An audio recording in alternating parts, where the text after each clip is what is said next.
The rhythmic thud of my footsteps echoed through the empty parking lot as I made my way to my car. The frigid night air nipped at my exposed skin, urging me to hurry. I fumbled with my keys, my fingers numb from the cold, when I heard it, the sickening screech of metal giving way. My heart lurched as I watched my trusty sedan sag to one side, the tire deflating with a hiss. No, no, no, I muttered, kneeling to inspect the damage. A jagged piece of metal glinted in the dim light, firmly embedded in my tire. I let out a frustrated groan, my breath forming misty clouds in the air. Of all the nights for this to happen, it had to be when I was already running late for my sister's engagement party. I pulled out my phone, ready to call for help, only to be greeted by a black screen. Dead. Of course it was.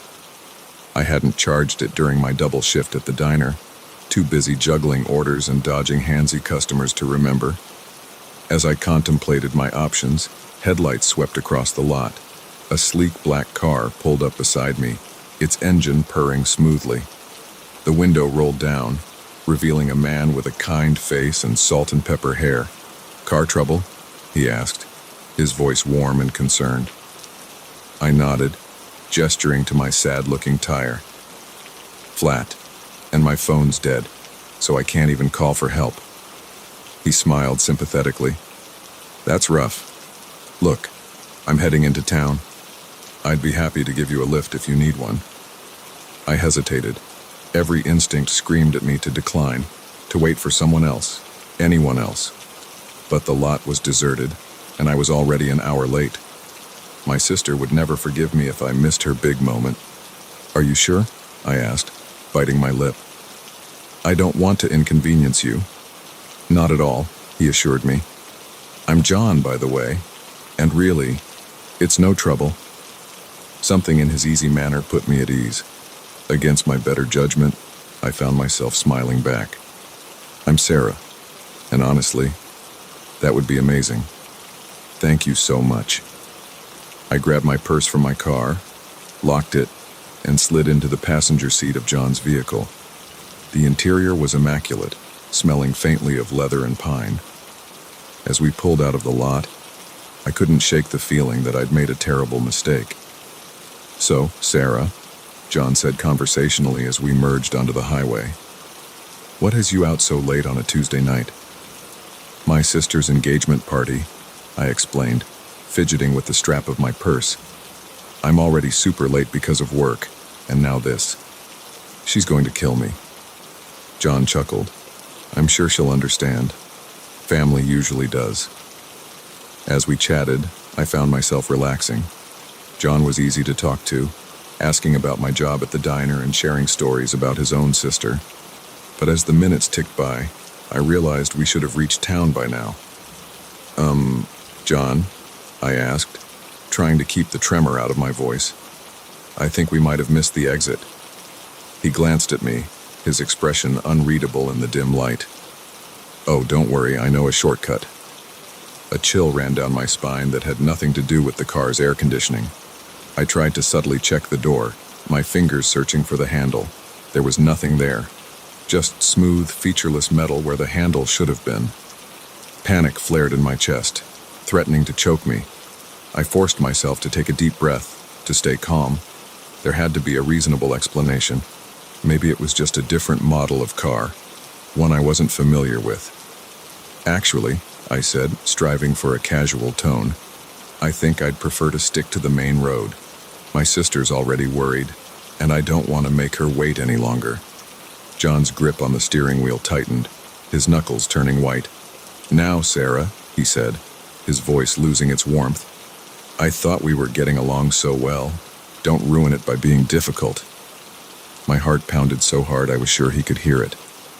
I searched desperately for a way out, but we were on a dark, deserted stretch of highway. No other cars in sight. No buildings. Nowhere to run. "Please," I whispered, hating how small and scared my voice sounded. "Just let me out. I won't tell anyone, I swear." He laughed, a harsh, grating sound that made my skin crawl. "Oh, Sarah. Sweet, naive Sarah. Do you really think you're the first to make that promise?" to beg and plead. Tears stung my eyes as the full horror of my situation sank in. This wasn't some random act of kindness gone wrong. This was planned, calculated, and I had walked right into his trap. "Why are you doing this?" I asked, my voice barely audible over the hum of the engine. John's face twisted into a cruel smile. "Because I can," he said simply. "Because there will always be trusting little lambs like you, so eager to see the good in people, so willfully blind to the wolves in their midst." I closed my eyes, trying to steady my breathing. Panic wouldn't help me now. I needed to think, to find a way out of this nightmare. "My sister," I said, grasping at straws.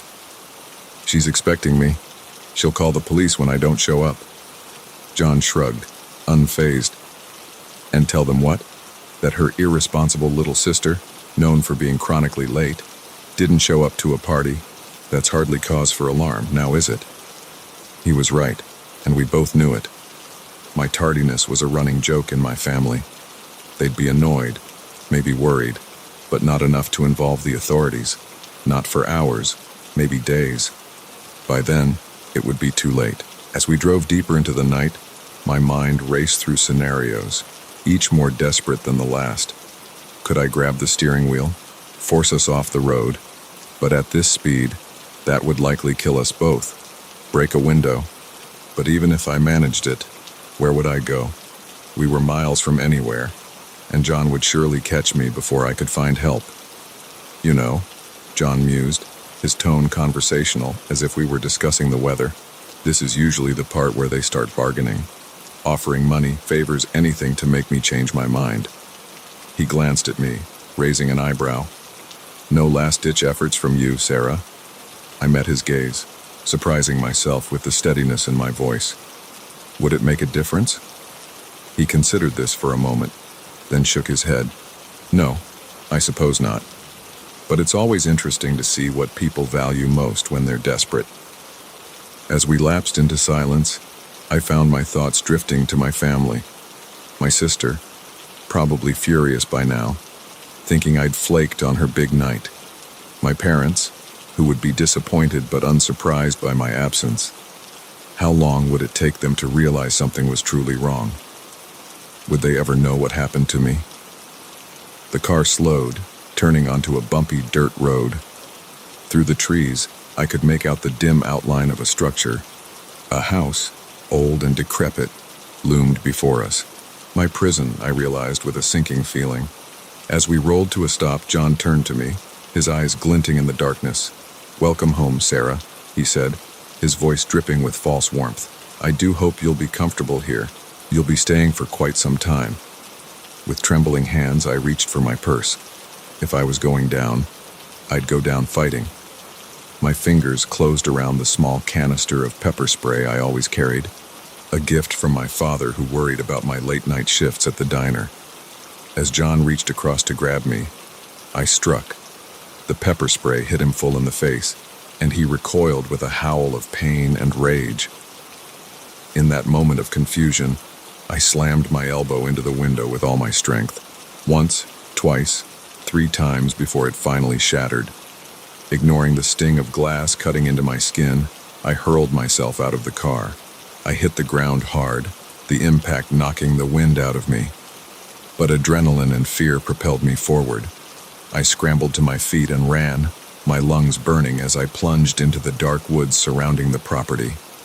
Behind me, I could hear John's enraged shouts and the sound of him stumbling after me. But I had a head start, and the dense undergrowth slowed him down. I ran until my legs felt like jelly, until each breath was agony, until I couldn't hear anything but the pounding of my own heart. Finally, I allowed myself to slow, collapsing against a tree. In the distance, I could see lights, a town, or at least a gas station, civilization, safety. With renewed determination, I pushed myself onward. As I staggered onto the lit parking lot of a 24-hour convenience store, I must have looked a fright. Clothes torn, covered in dirt and blood, wild-eyed with terror. The clerk behind the counter took one look at me and reached for the phone. "Please," I gasped, my voice raw. "Call the police." In the days that followed, as I sat through police interviews and hospital examinations, the reality of how close I'd come to disappearing forever sank in. They found John's house, discovered evidence of other victims who hadn't been as lucky as me.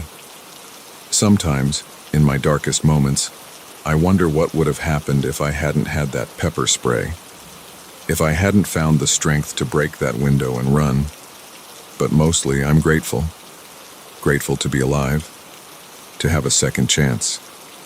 Now, when I see a stranded motorist, I don't stop.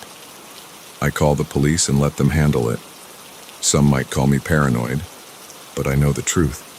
There are monsters out there, wearing human faces, waiting for trusting souls to let down their guard. And I, for one, refuse to be a victim again.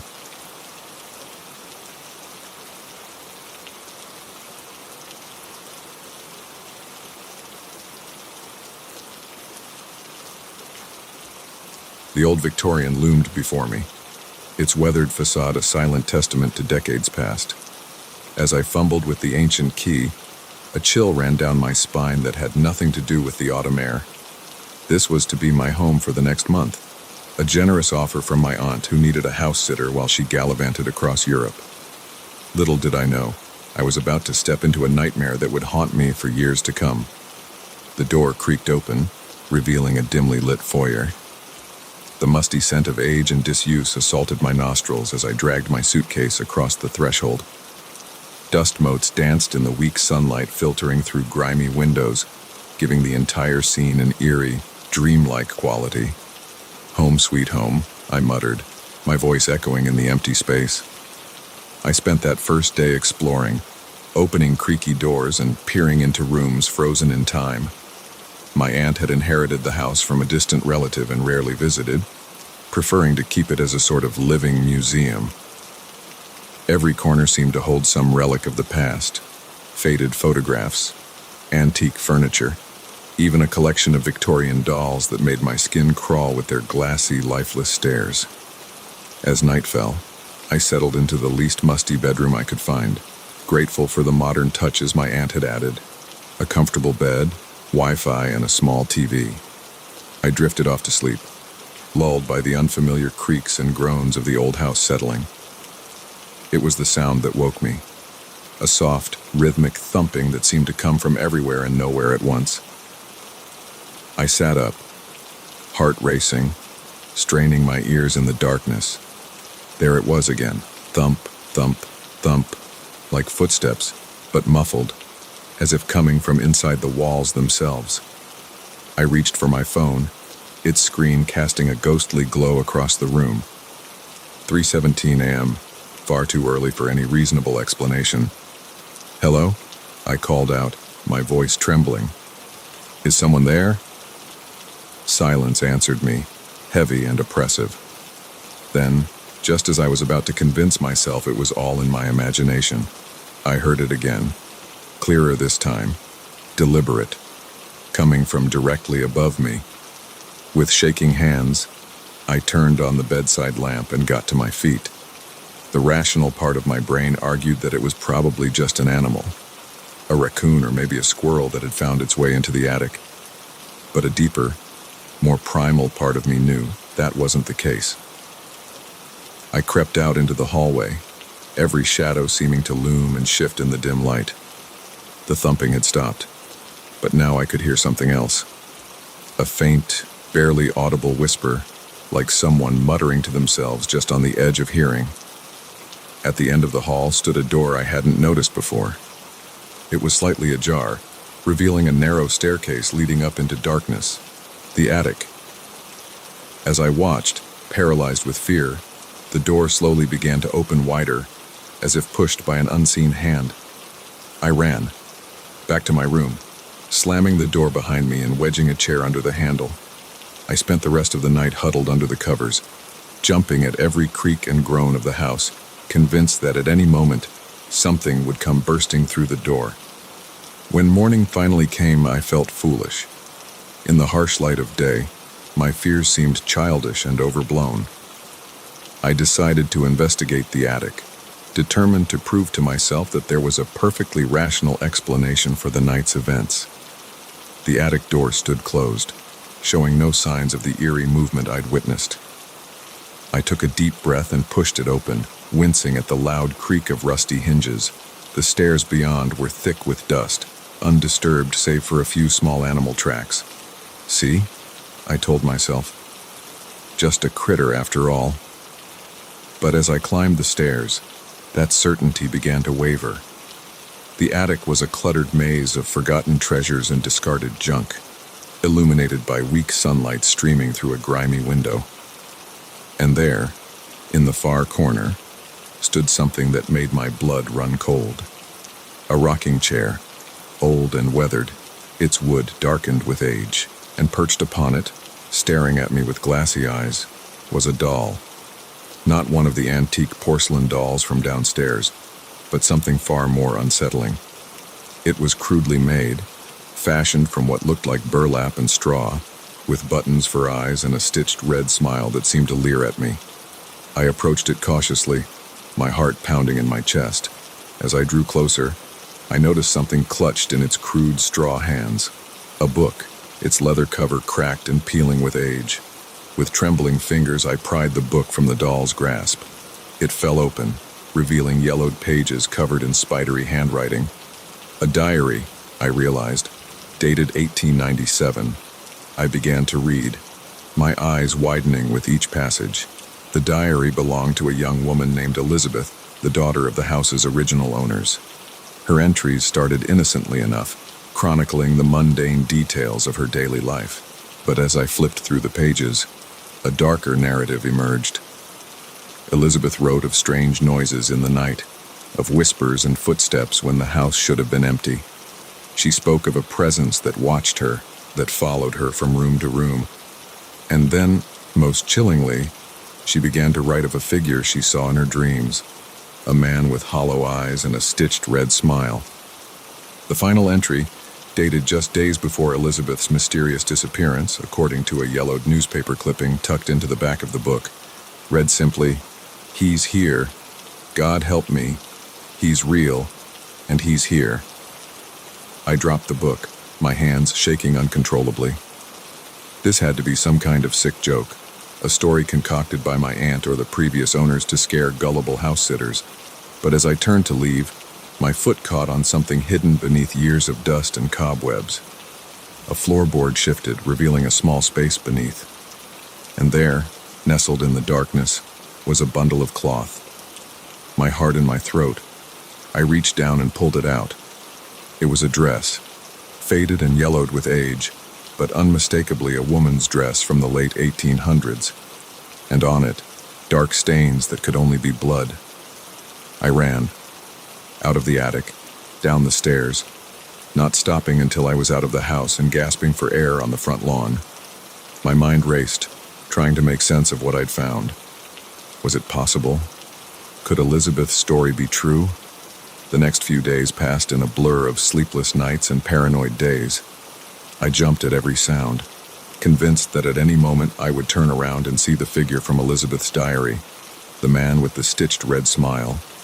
I thought about leaving, about calling my aunt and making up some excuse, but something kept me there, a morbid curiosity, perhaps, or a stubborn determination to uncover the truth. I spent hours researching the house's history, poring over old newspapers and public records. The more I dug, the more unsettling the story became. Elizabeth wasn't the only one to vanish mysteriously. Over the decades, there had been others, always young women, always alone in the house. And then, on my 5th night in the house, it happened.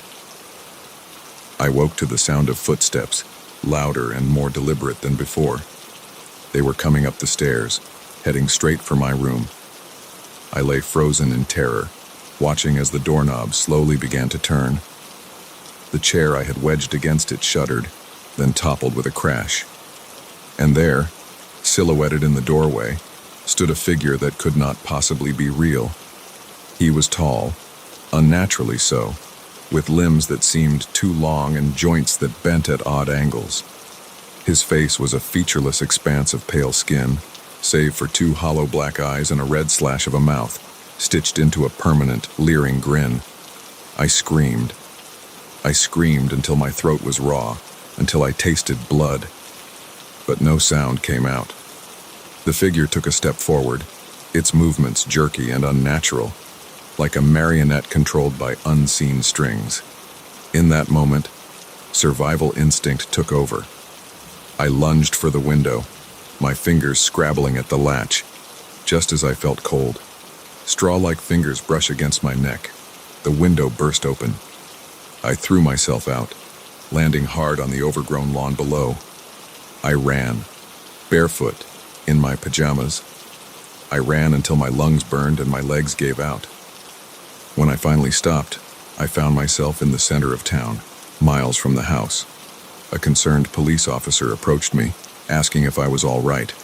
I babbled my story, fully aware of how insane it sounded. To their credit, the police took me seriously enough to investigate. They found nothing, of course, no evidence of an intruder, no hidden rooms or secret passages. Even the dress and diary I'd discovered in the attic were gone, as if they'd never existed. My aunt returned early from her trip, concerned about my breakdown. She sold the house soon after, unable to look at it without remembering my wild tales of ghosts and disappearances. Years have passed, and I've tried to convince myself that it was all a vivid nightmare, a product of an overactive imagination and too many late-night horror movies. But sometimes, in the dead of night, I still hear it. The soft thump of footsteps inside the walls, the whisper of straw-like fingers reaching for me in the dark. And I know, with a certainty that chills me to my core, that somewhere out there, in that old Victorian house, he's still waiting. The man with the stitched red smile, waiting for the next unsuspecting soul to cross his threshold.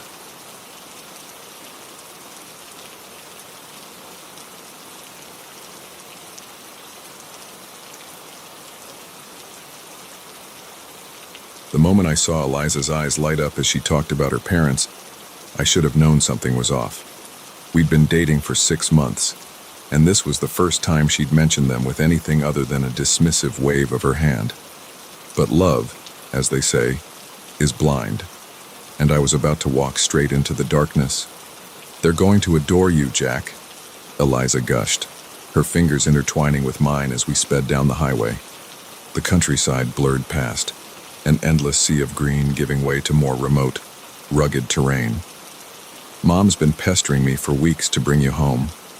I smiled, trying to ignore the knot of anxiety in my stomach. Meeting the parents was always nerve-wracking, but something about this felt different. Maybe it was the way Eliza's grip on the steering wheel tightened every time I asked about her childhood, or the fact that we were driving 3 hours into the middle of nowhere for a simple dinner. As we turned onto a narrow dirt road, the trees seemed to close in around us, branches scraping against the car like grasping fingers. The shadows lengthened, despite it being mid-afternoon. "Almost there," Eliza chirped, an edge of excitement in her voice that I'd never heard before. The road opened up to reveal a sprawling farmhouse, its white paint peeling to reveal weathered wood beneath.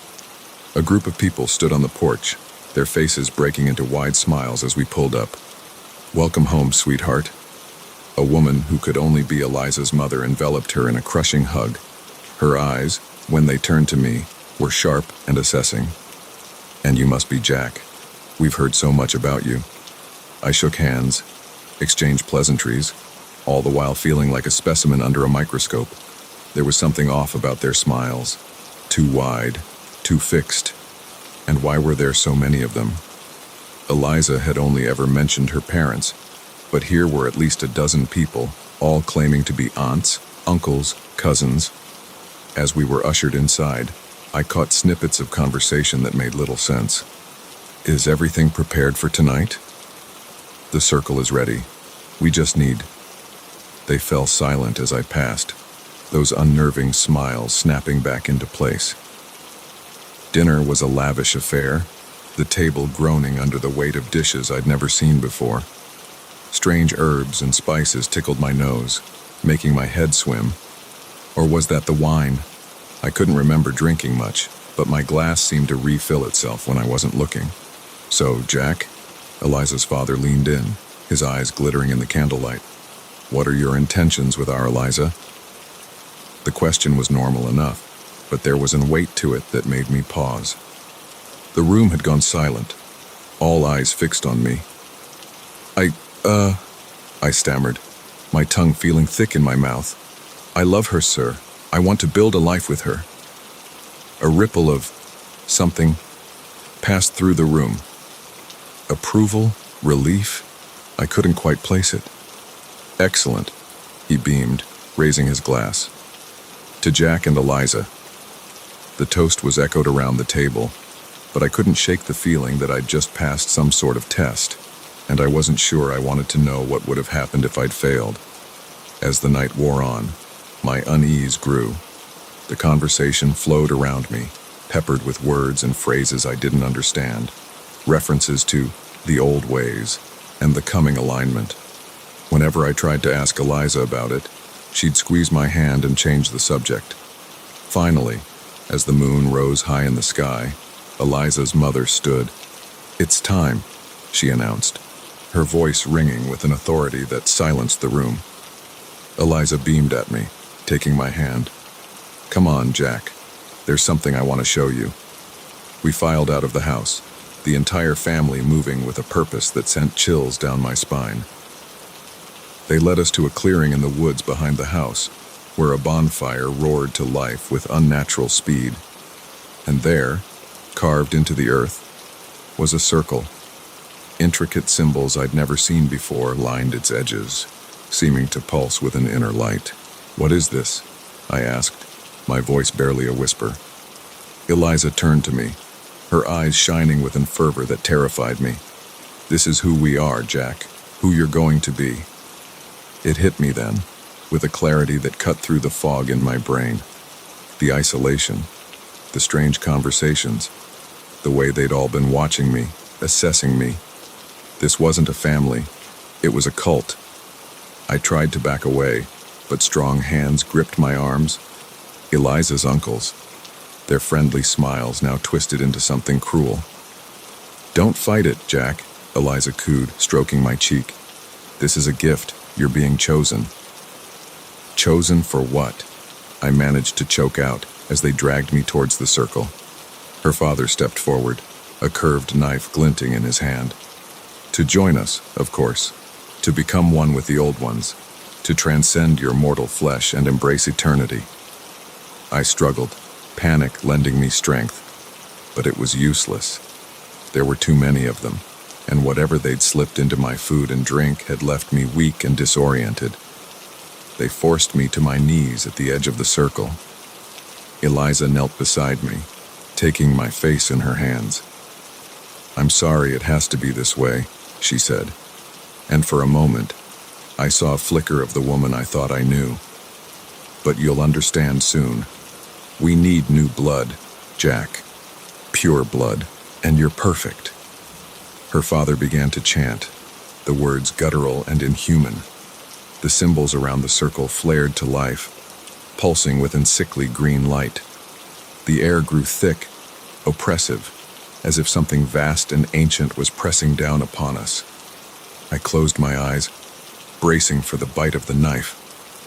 But instead, I felt nothing.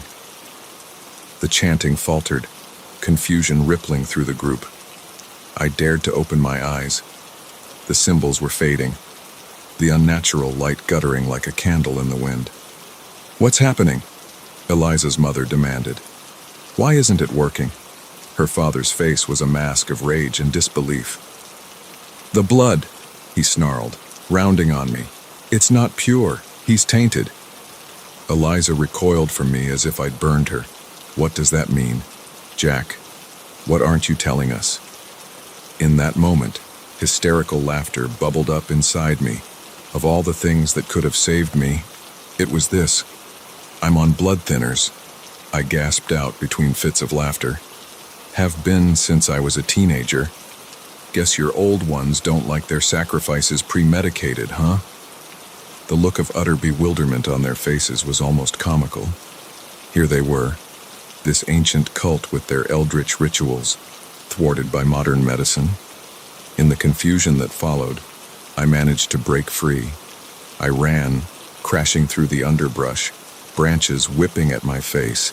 Behind me, I could hear shouts of anger and frustration, but they faded as I put distance between us. I didn't stop running until I reached the main road, my lungs burning and my legs trembling. A passing trucker took pity on me, giving me a ride to the nearest town where I immediately went to the police. They didn't believe me, of course. By the time they went to investigate, the farmhouse was deserted. No trace of the cult, or Eliza, or the nightmare I'd endured. Sometimes, late at night, I still wake up in a cold sweat, convinced I can hear chanting on the wind. I've moved cities, changed my name, done everything I can to disappear.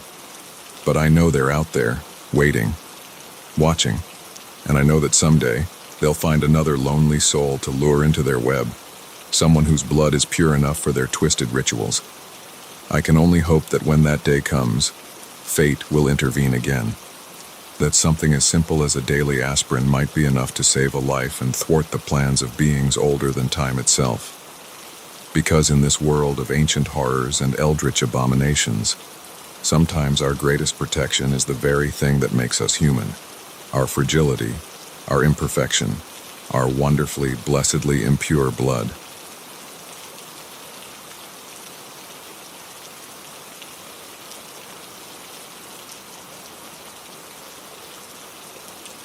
The pulsing bass from the party still echoed in my ears as I stumbled out into the cool night air. I knew I'd had too much to drink, but the thrill of sneaking out and the euphoria of finally fitting in with the popular crowd had clouded my judgment. Now, as I stood on the sidewalk, the world spinning slightly, reality began to set in. I was miles from home, way past curfew, and in no state to make it back on my own. That's when I saw him, leaning against a sleek black car, a cigarette dangling from his lips. He looked older, maybe early 20s, with a jawline that could cut glass and eyes that seemed to see right through me. I'd noticed him inside, watching me from across the room, but I'd been too caught up in the excitement to pay much attention. "Need a ride, sweetheart?" he called out, his voice smooth as honey.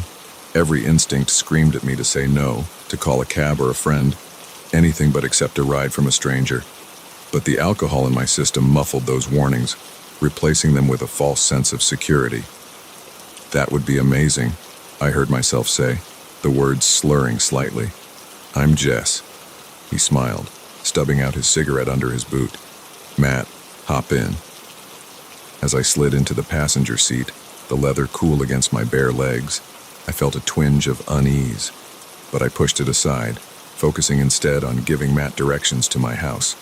We pulled away from the curb, the streets of my hometown blurring past the window. At first, the ride was silent, save for the low hum of the radio. Then Matt spoke, his voice casual, but with an undercurrent I couldn't quite place. "So, Jess, you go to parties like that often?" I shook my head, a little too vigorously. "No, first time, actually.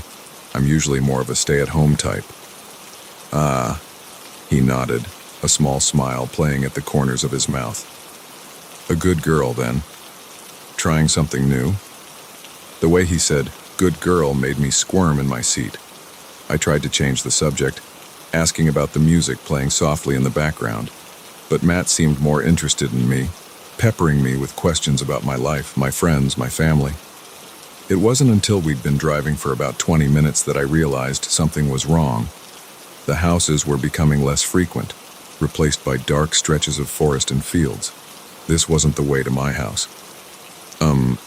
Matt?" I said, trying to keep the tremor out of my voice. "I think we might have missed a turn. My street is back that way." He didn't respond immediately, his eyes fixed on the road ahead. When he finally spoke, his voice had lost all its earlier warmth. "We're not going to your house, Jess." Ice flooded my veins, sobering me up faster than a bucket of cold water. "What do you mean?" "Where are we going?" Matt's grip on the steering wheel tightened, his knuckles turning white. somewhere private, somewhere we can get to know each other better. Panic clawed at my throat. I reached for the door handle, only to find it locked. Matt laughed, a harsh, grating sound that bore no resemblance to his earlier charm. "Did you really think I was just being nice?" he sneered. "A pretty little thing like you, all alone and drunk. You're lucky I found you first. There are much worse people out there, you know." Tears stung my eyes as the full horror of my situation sank in. I was trapped in a car with a predator, speeding towards God knows where, with no way to call for help. My phone was in my purse, tossed carelessly into the back seat when I'd first gotten in. "Please," I begged, hating how small and scared my voice sounded. "Just let me out. I won't tell anyone, I swear." Matt's response was to accelerate, the speedometer creeping past 80, then 90. The world outside became a dark blur, trees and fields melting together in a dizzying rush. My mind raced, searching desperately for a way out. Could I grab the wheel? But at this speed, we'd both likely die in the crash. Break a window? Even if I managed it, where would I go? We were miles from anywhere, and Matt would surely catch me before I could find help. As we sped through the night, I thought of my parents, probably still sleeping peacefully, unaware that their daughter was living a nightmare. I thought of my friends, the ones I'd been so eager to impress at the party. Would they even remember seeing me leave? Matt's voice cut through my panicked thoughts. "You know, this is usually the part where they start crying, begging, promising me anything if I'll just let them go." He glanced at me, raising an eyebrow. "You're being awfully quiet, Jess. No last-ditch efforts?" I met his gaze, surprising myself with the steadiness in my voice. Would it make a difference? He considered this for a moment, then shook his head. "No, I suppose not. But it's always interesting to see what people are willing to do when they're desperate." As we lapsed into silence, I found my thoughts drifting to all the warnings I'd ignored. My mother's constant reminders to never accept rides from strangers, the assemblies at school about staying safe, even my own instincts, which I'd pushed aside in favor of feeling grown up and adventurous. The car slowed, turning onto a bumpy dirt road. Through the trees, I could make out the dim outline of a structure. A cabin, old and decrepit, loomed before us. My prison, I realized with a sinking feeling. As we rolled to a stop, Matt turned to me, his eyes glinting in the darkness. "Home sweet home, Jess," he said, his voice dripping with false warmth. "I do hope you'll be comfortable here. You'll be staying for quite some time." In that moment, something inside me snapped. The fear that had paralyzed me gave way to a surge of adrenaline and determination. I wasn't going to be another statistic, another cautionary tale. I was going to fight. As Matt reached across to grab me, I struck. My elbow connected with his nose with a satisfying crunch. He reeled back, howling in pain and surprise. In that moment of confusion, I lunged for my purse in the back seat, my fingers closing around my phone. Matt recovered quickly, grabbing a fistful of my hair and yanking me back, but it was too late. I'd already hit the emergency call button, the phone connecting to 911 even as it clattered to the floor. "You little bitch," Matt snarled, his hand closing around my throat. I clawed at his face, kicking and thrashing with every ounce of strength I had. Through the roaring in my ears, I could hear a tinny voice from the phone. 911, what's your emergency?" Matt's eyes widened as he realized what I'd done. He released me, scrambling to find the phone. But in his panic, he'd forgotten about the car doors. With shaking hands, I managed to unlock my door and throw myself out onto the dirt road. I hit the ground hard, the impact knocking the wind out of me. But adrenaline and fear propelled me forward. I scrambled to my feet and ran, my bare feet slipping on loose gravel as I plunged into the dark woods surrounding the cabin. Behind me, I could hear Matt's enraged shouts and the sound of him stumbling after me. But I had a head start, and the dense undergrowth slowed him down. I ran until my lungs burned, until each breath was agony, until I couldn't hear anything but the pounding of my own heart. Finally, I allowed myself to slow, collapsing against a tree. In the distance, I could see lights, a house, or maybe a gas station, civilization, safety. With renewed determination, I pushed myself onward. As I staggered onto the lit parking lot of a 24-hour truck stop, I must have looked a fright, dress torn, covered in dirt and scratches, wild-eyed with terror. The night clerk took one look at me and reached for the phone. "It's okay," I gasped, my voice raw. "The police are already on their way." In the days that followed, as I sat through police interviews and hospital examinations, the reality of how close I'd come to disappearing forever sank in. They caught Matt trying to flee the state, his car still parked at that lonely cabin in the woods. The evidence they found there suggested I wasn't his first victim, but I was determined to be his last. Sometimes, in my darkest moments, I wonder what would have happened if I hadn't found the strength to fight back, if I'd given in to despair and resignation. But mostly, I'm grateful to be alive, to have a second chance. Now, when I see young girls at parties, I want to shake them, to make them understand the dangers that lurk in seemingly innocent offers. But I know that's not the answer. Instead, I share my story. I speak at schools, write articles, do whatever I can to spread awareness. Because the sad truth is there will always be predators like Matt out there. But if I can help even one person avoid the nightmare I lived through, then maybe some good can come from that terrible night. And maybe, just maybe, I can finally put the ghosts of what might have been to rest.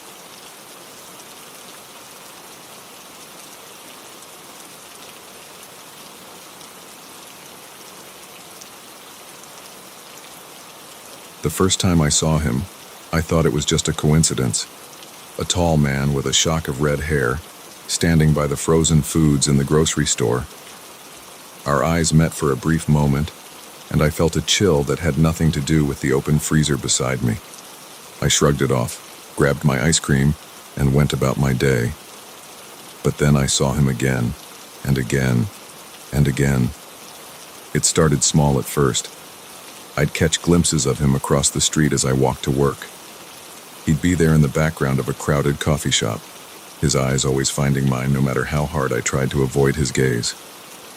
At the gym, I'd see him reflected in the mirrors, always a few machines behind me, never approaching but never quite far enough away to ease the knot of anxiety in my stomach. I tried to rationalize it. Maybe we just had similar schedules. Maybe he lived in my neighborhood. But as the days turned into weeks, the sightings became more frequent, more deliberate.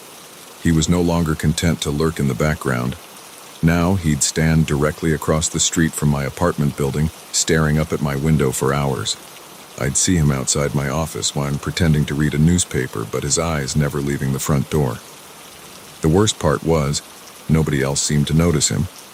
When I pointed him out to friends or coworkers, they'd squint in the direction I was indicating, then shrug and say they didn't see anyone matching my description. Was I going crazy?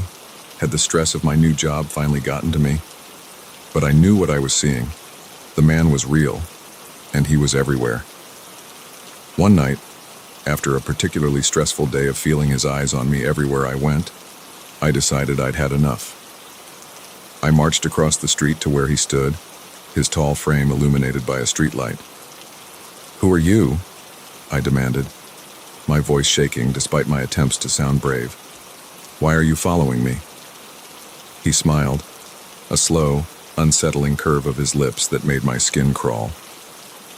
"You know who I am, Sarah," he said, his voice low and oddly familiar. "You've always known." I stumbled backward, my heart pounding. How did he know my name? And why did his voice sound like it was coming from inside my own head?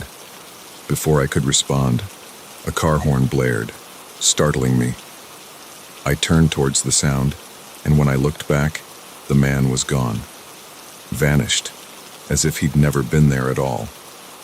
That night, I barely slept. Every creak of my apartment, every shadow on the wall, seemed to take on a sinister quality. I kept expecting to see his face peering in through my window, even though I was on the 5th floor. The next morning, I called in sick to work. I couldn't face the thought of going outside, of seeing him again. Instead, I spent the day researching stalking cases, looking for anything that might help me understand what was happening. As I scrolled through forums and articles, a chill ran down my spine. So many of these stories sounded like mine. Women who saw the same man everywhere they went, who felt constantly watched, constantly afraid, and in almost every case, the police couldn't help. There was never enough evidence, never any proof that the stalker was real. I was about to close my laptop in frustration when a message popped up. An email from an address I didn't recognize. The subject line read simply, "I can help." Against my better judgment, I opened it. The message was brief. "I know what you're going through. I've been there. If you want answers, meet me at the old clock tower downtown. Tonight, 8 p.m. Come alone." My finger hovered over the delete button. This had to be a trap, right? For all I knew, it could be the red-haired man himself, luring me out. But then again, what if it wasn't? What if this person really did have answers? After weeks of feeling like I was losing my mind, the prospect of understanding what was happening to me was too tempting to resist. At 7:55 p.m., I found myself standing at the base of the clock tower, my heart racing. The area was deserted, the old building looming over me like a silent sentinel. I was about to turn and leave, convinced I'd made a terrible mistake, when I heard footsteps behind me. I spun around, half expecting to see the red-haired man. Instead, I was face to face with a woman about my age. She had dark circles under her eyes and a haunted look that I recognized all too well. "Sarah?"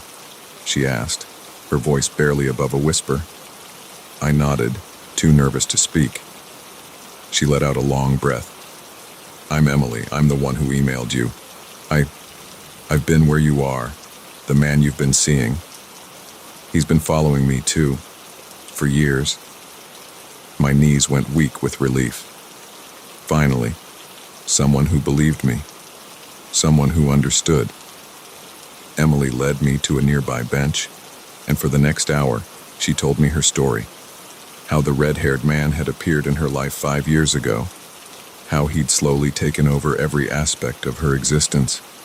How she'd lost jobs, relationships, even her family because no one believed her. "But here's the thing, Sarah," she said, leaning in close. "He's not real. Not in the way we think of as real, anyway." I frowned, confusion replacing my initial relief. "What do you mean?" "I've seen him. I've heard him speak." Emily nodded. "So have I. But think about it. Has anyone else ever seen him? Has he ever interacted with the world around him in any tangible way?" I thought back, trying to remember a single instance where the man had touched something, moved an object, or been acknowledged by anyone but me. I couldn't.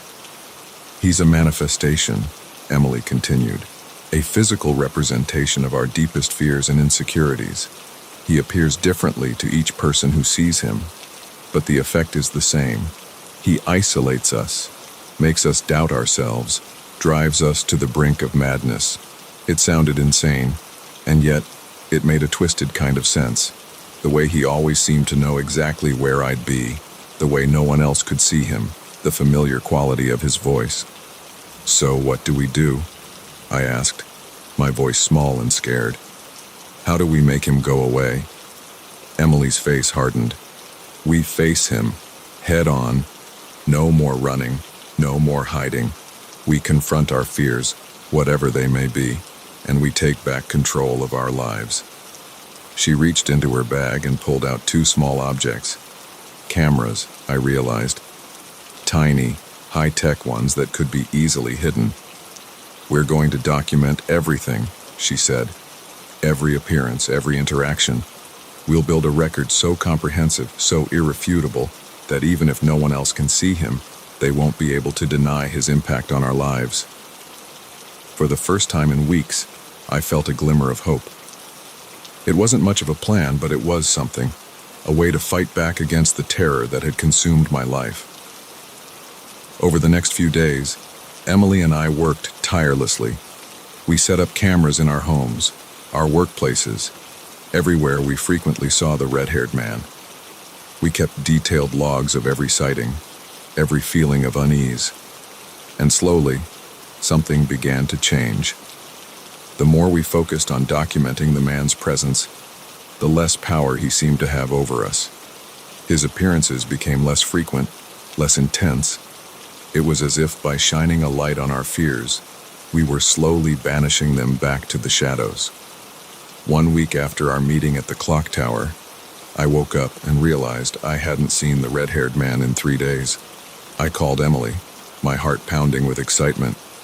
"He's gone," I said as soon as she picked up. "I haven't seen him. Have you?"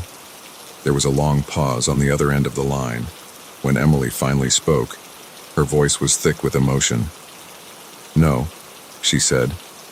"I haven't either. I think we did it, Sarah. We faced our fears, and we won."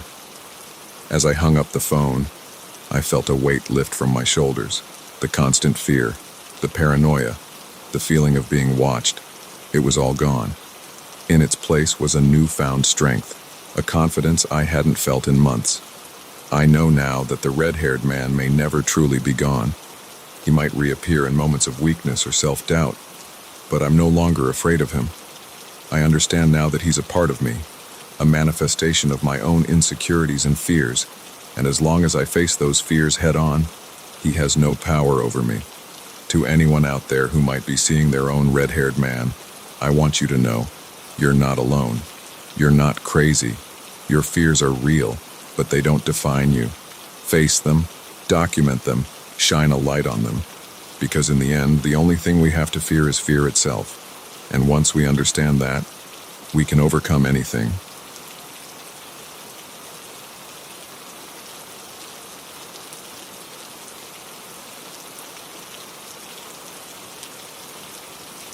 The first time I heard Timmy talking to his friend in the closet, I thought it was adorable. Kids and their imaginary playmates, right?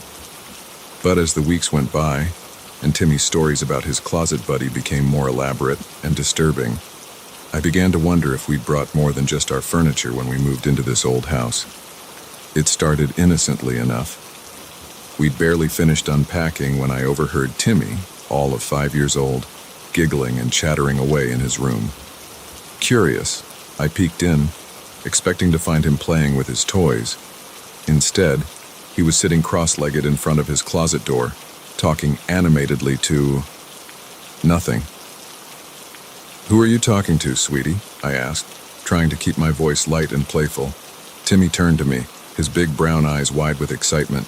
"My new friend, Mommy. He lives in the closet and he's really funny." I played along, asking about this closet-dwelling comedian. Timmy spun a tale about a little boy named Charlie who loved to tell jokes and play games. It all seemed harmless enough, and I was secretly relieved that Timmy was adjusting so well to the move. But as days turned to weeks, Charlie became a constant presence in our lives. Timmy would insist on leaving food out for him, claiming Charlie got hungry at night. He'd beg to stay up late because Charlie doesn't like to be alone in the dark. At first, my husband Mark and I indulged it.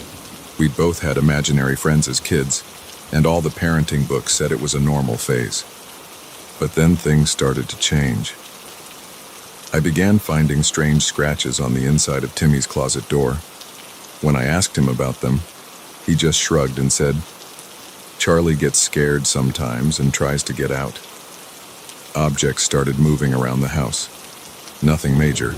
A book left on the coffee table would end up on the kitchen counter, or Timmy's toys would be arranged in odd patterns on his bedroom floor.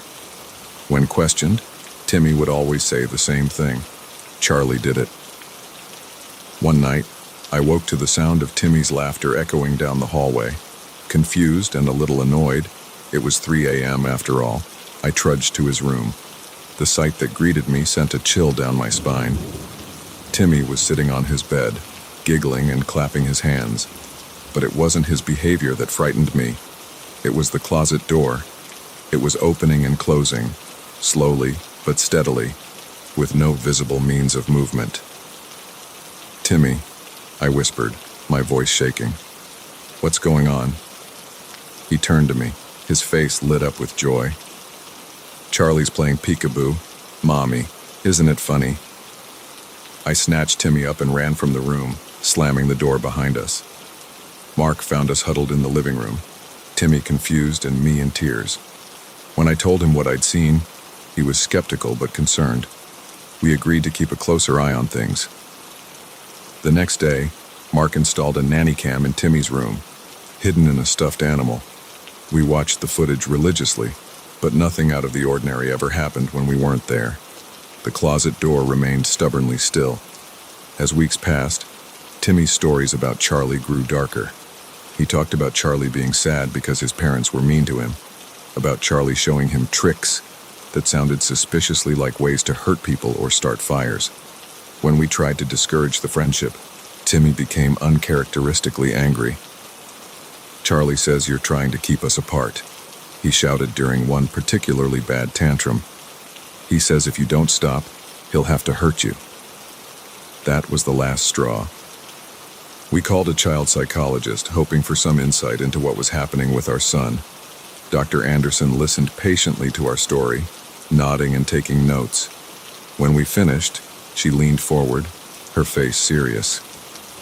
"I'd like to speak with Timmy alone, if that's all right," she said. "Sometimes children find it easier to open up without their parents present." We agreed, albeit reluctantly. For an hour, we paced the waiting room, imagining all sorts of horrible scenarios. When Dr. Anderson finally called us back in and her expression was grave. "Timmy is a very imaginative child," she began, choosing her words carefully. "But I'm concerned about the nature of this particular friend, the level of detail in his stories, the violent themes. It's not typical for a child his age." She recommended a series of sessions for Timmy and suggested we consider blessing the house, just to cover all our bases.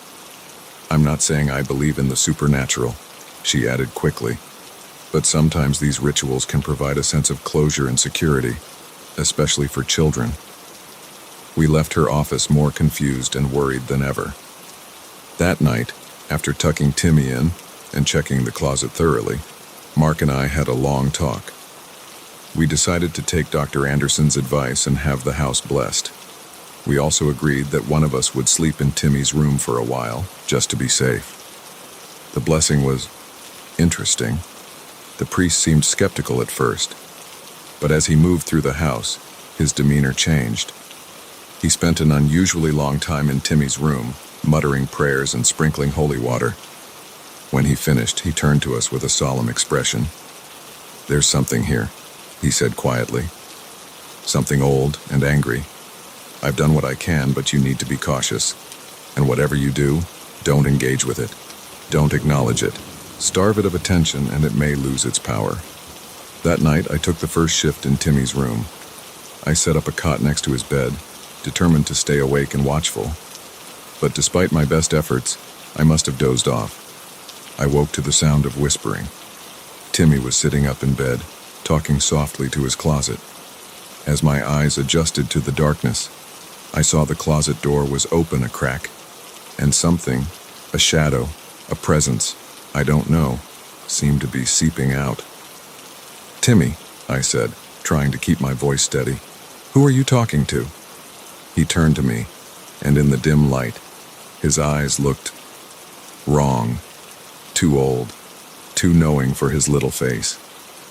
"Charlie wants to play, Mommy," he said, his voice eerily calm. "He says it's time for you to join the game." The shadow pulsed, growing larger, and I felt an overwhelming sense of malevolence fill the room. Without thinking, I scooped Timmy up and ran. I didn't stop until we were in the car, Mark stumbling out of the house behind us, confused and scared. We never went back. We left everything, clothes, furniture, toys, and checked into a hotel that very night. In the weeks that followed, as we struggled to rebuild our lives and help Timmy process what had happened, we learned some disturbing facts about our old house. Decades ago, a little boy named Charles had lived there with his abusive parents. One night, Neighbors heard screaming and called the police. They found Charles locked in his closet, starved and beaten to death. His parents were never found. Sometimes, late at night, I still wake up in a cold sweat, convinced I can hear whispers coming from the dark corners of our new home. But then I look over at Timmy, sleeping peacefully, no longer tormented by his friend, and I breathe a sigh of relief. We were lucky. We got out. But I often wonder about the next family that moves into that house. Will they hear the whispers from the closet? Will they be strong enough to resist the game that Charlie wants to play? All I know is that I'll never look at a child's imaginary friend the same way again. Because sometimes, just sometimes, those friends aren't imaginary at all, and they're certainly not friendly.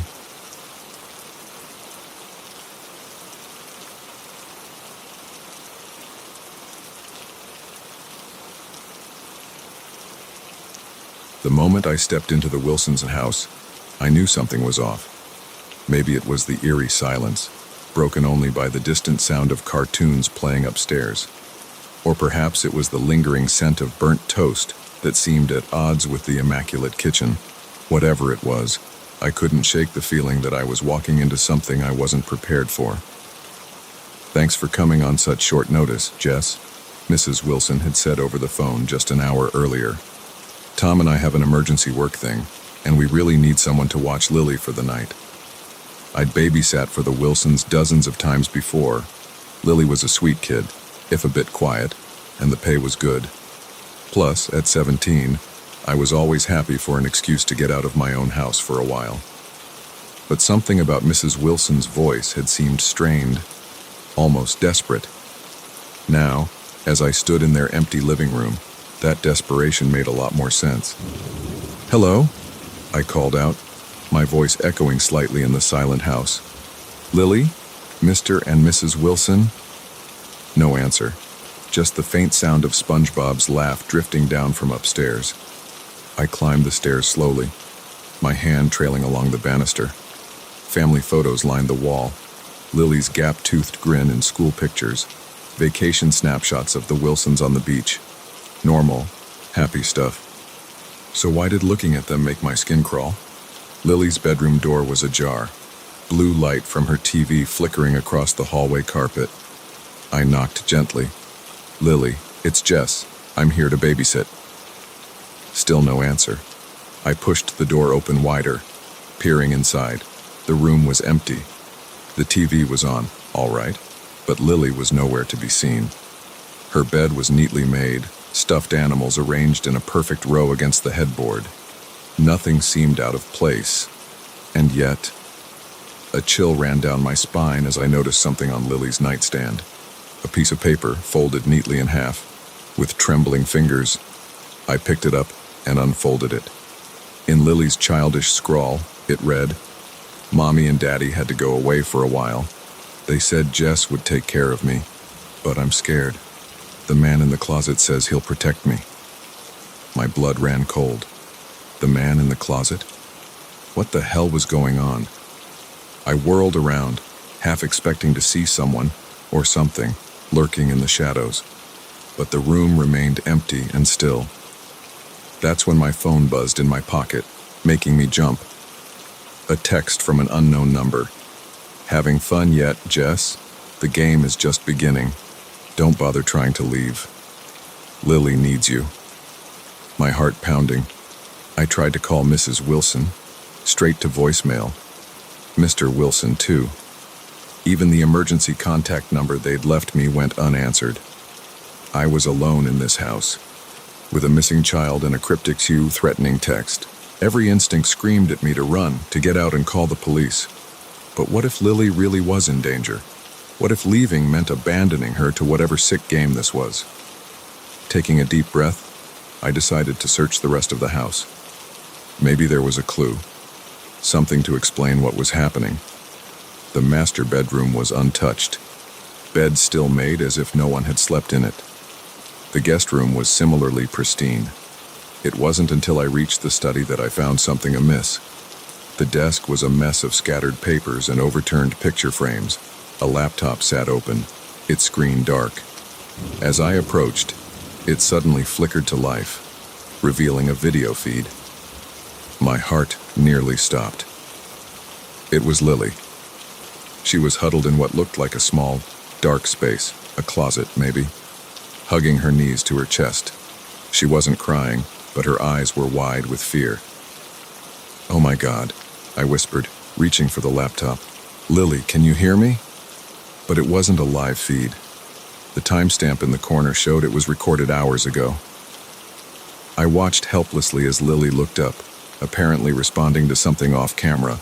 Her lips moved, but there was no sound. Suddenly, a hand entered the frame, an adult's hand, reaching for Lily. She didn't resist as it pulled her out of view, the video cutting to black a moment later. I stumbled back, my mind reeling. This had to be some kind of sick joke, right? A prank gone too far. My phone buzzed again. Another text. "Poor Lily. So trusting. So alone. Just like you, Jess. Tick-tock. Find her before it's too late." Panic clawed at my throat. This was real. Lily was in danger, and for some reason, I was being dragged into it. I ran back to Lily's room, determined to find some clue I'd missed. As I burst through the door, my eyes fell on the closet. "The man in the closet," Lily had written. With shaking hands, I reached for the doorknob. The closet was empty. Of course it was. What had I expected? But as I turned to leave, something caught my eye. A small red light, blinking steadily in the back corner of the closet. I pushed aside hanging clothes and stuffed animals, revealing a small camera. It was aimed directly at where I was standing, its red eye watching me impassively. "What the hell?" I muttered, reaching for it. The moment my fingers touched the camera, every light in the house went out. I stumbled back, heart racing, as darkness engulfed me. Then, from downstairs, came the sound of footsteps. Heavy, deliberate footsteps, slowly climbing the stairs. I froze, terror paralyzing me. This couldn't be happening. It had to be a nightmare. But the footsteps kept coming, closer and closer. In the pitch black, I fumbled for my phone. The screen's light was blinding, but I managed to open the flashlight app. The beam cut through the darkness, illuminating the empty doorway. The footsteps had stopped. "Hello?" I called out, hating how my voice trembled. "Who's there?" Silence. Then, a soft giggle. A child's giggle. Lily's giggle. It came from behind me. I spun around, the flashlight beam swinging wildly. For a split second, I caught a glimpse of a small figure darting into the closet. The door slammed shut. "Lily!" I cried, rushing to the closet. I yanked the door open, but it was empty. No Lily. No camera. Nothing but clothes and toys. My phone buzzed again. With trembling hands, I looked at the screen. "You're getting warmer, Jess, but time is running out. For both of you." Attached was a photo. My breath caught in my throat as I recognized it. It was me, taken just moments ago, standing in front of the open closet. But behind me, barely visible in the shadows, was a tall, dark figure. Its face was blurred, but I could make out the outline of a wide, unnatural grin. A scream built in my throat, but before it could escape, a hand clamped over my mouth. An arm wrapped around my waist, pulling me back against a solid chest. "Shh!" A voice whispered in my ear, low and amused. We wouldn't want to spoil the surprise. Now would we? I struggled, kicking and clawing, but the grip was like iron. As I fought, I caught a glimpse of movement in the closet. The clothes parted, revealing a hidden door I hadn't noticed before. It swung open silently, revealing a dark passageway beyond. "Time to join the game, Jess," the voice said. "Lily's waiting." I was dragged towards the secret door, my feet scrabbling uselessly against the carpet. As we crossed the threshold, I managed to turn my head slightly, catching a glimpse of my captor's face. It was Mr. Wilson, but his eyes were wrong, cold and empty, like black holes. His mouth was stretched in that same unnatural grin I'd seen in the photo. "Welcome to the family, Jess," he said, his voice distorting into something inhuman. "We've been waiting for you." The hidden door swung shut behind us, plunging us into darkness. The last thing I heard before losing consciousness was Lily's giggle, echoing from somewhere deep in the bowels of the house. When I came to, I found myself in a small, dark room, a closet maybe. As my eyes adjusted, I saw a familiar figure huddled in the corner. Lily looked up at me, her eyes wide and haunted. "I'm sorry, Jess," she whispered. "I tried to warn you, but once the game starts, it never ends." From beyond the closet door, I heard footsteps approaching, heavy, deliberate footsteps, and I realized, with a sinking heart, that for us, the game was just beginning.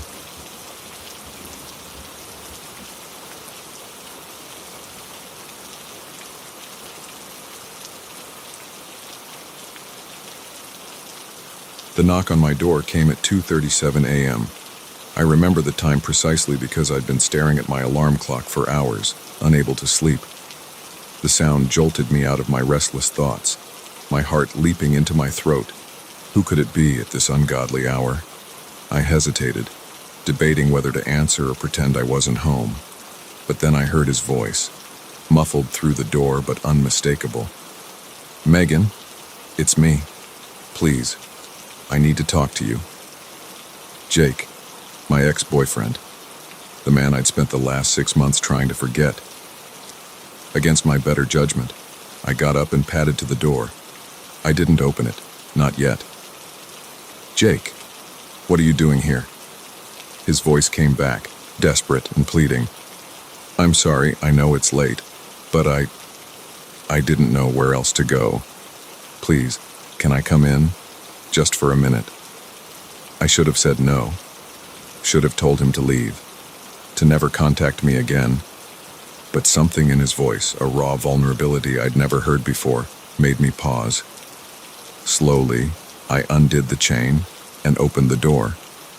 Jake stood there, looking nothing like the confident, charming man I'd once loved. His clothes were rumpled, his hair a mess, but it was his eyes that caught me off guard. They were wild, filled with a fear I couldn't understand. "Thank you," he breathed, stepping inside. "I'm sorry. I know this is crazy, but I didn't know who else to turn to." I closed the door, crossing my arms over my chest. "What's going on, Jake? Why are you here?" He ran a hand through his hair, pacing my small living room. "You're going to think I'm insane. Hell, I think I'm insane. But I swear, Megan, it's true. All of it."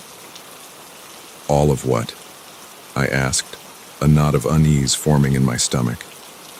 Jake took a deep breath, then looked me straight in the eye. "I think someone's trying to kill me, and I think it might be my wife." The words hit me like a physical blow. His wife, the woman he'd left me for, the reason our 3-year relationship had crumbled into dust. I'd never met her, never even seen a picture. Jake had been careful to keep that part of his life separate, even as he'd torn mine apart. "Your wife," I repeated, my voice flat. "The one you told me you were leaving me for because she was your soulmate. That wife." Jake winced. "I deserve that. I deserve worse. I know. But please, Megan, you have to believe me. Strange things have been happening. Accidents that aren't really accidents. I think she's trying to make it look like I'm going crazy, but I swear I'm not."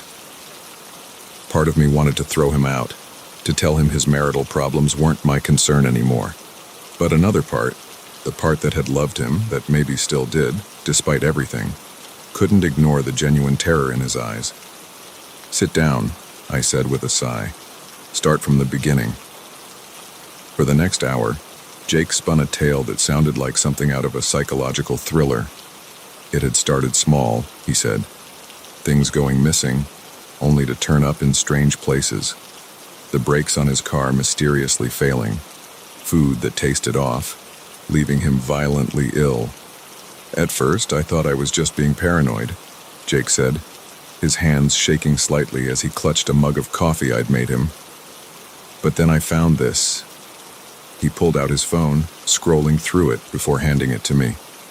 On the screen was a blurry photo of what looked like a notebook.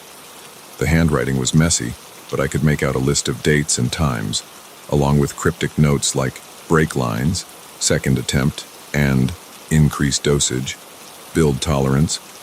I found it in her desk drawer, Jake explained. When I confronted her about it, she laughed it off, said it was research for a novel she was writing, but the dates, Megan, they match up perfectly with all the accidents I've been having. I handed the phone back, my mind reeling. It sounded insane, like the ramblings of a paranoid man. And yet, there was something in Jake's eyes, a desperation that felt too raw to be faked. "Have you gone to the police?" I asked. Jake shook his head. "With what proof? A blurry photo of a notebook? They'd laugh me out of the station. Plus, her brother's a cop. I don't know who I can trust." I rubbed my temples, feeling a headache coming on. "So why come to me? What do you expect me to do?" He leaned forward, his eyes pleading. "I need a place to stay, just for a few days, somewhere she won't think to look. I need time to gather evidence, to figure out what to do next. Please, Megan, I know I have no right to ask, but you're the only person I trust." I should have said no, should have told him to leave, to figure out his own problems. But despite everything he'd put me through, despite the pain and heartbreak, I couldn't turn him away. Not when he looked so lost, so afraid. "Okay," I said finally, "you can stay on the couch, but just for a few days, Jake.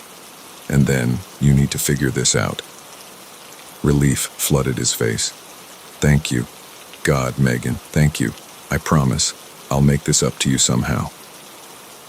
As I got him settled on the couch with a blanket and pillow, I couldn't shake the feeling that I was making a huge mistake. But what else could I do? If even half of what he'd told me was true, his life could be in danger. That night, I barely slept. Every creak of the apartment, every distant car horn, had me jolting awake, convinced Jake's mysterious wife had somehow found us. But morning came without incident, sunlight streaming through my bedroom window as if to mock the dark fears of the night. I found Jake in the kitchen making coffee. He looked better than he had last night. Still tired, still on edge, but more put together. "Morning," he said, offering me a tentative smile. "I hope you don't mind. I thought I'd make breakfast, least I could do." We ate in awkward silence, the weight of our shared history hanging between us. Finally, I couldn't take it anymore. "So what's your plan? You can't hide out here forever." Jake nodded, his expression turning serious. "I know. I've been thinking about it all night. I need to get concrete proof of what she's doing. Maybe set up some hidden cameras in the house, catch her in the act." I raised an eyebrow. "Isn't that illegal?" "Probably," he admitted. "But what choice do I have? If I don't do something, I'm afraid I'll end up dead." The rest of the day passed in a blur of nervous energy. Jake spent hours on my laptop, researching spy cameras and legal precedents. I tried to go about my normal routine, but it was impossible to focus with him there. A constant reminder of what I'd lost and what I was risking by helping him. As night fell, Jake grew more agitated. He paced the living room, checking his phone obsessively. "She's going to realize I'm gone soon," he muttered. "If she hasn't already. God, what if she comes looking for me?" I was about to reassure him when a sharp knock at the door made us both freeze. Jake's eyes went wide with panic. "It's her," he whispered. "She's found me." "Don't be ridiculous," I said, though my own heart was racing. "It's probably just a neighbor." But as I approached the door, I heard a voice that sent chills down my spine. "Megan, it's Claire, Jake's wife. I know he's in there. Please, I need to talk to you both." I turned to Jake, who had gone pale as a ghost. "How did she find us?" I hissed. He shook his head, looking as bewildered as I felt. "I don't know. I swear, Megan, I didn't tell her where I was going." Another knock, more insistent this time. "Please, Megan, it's not what you think. Jake needs help. Professional help. Let me in and I can explain everything."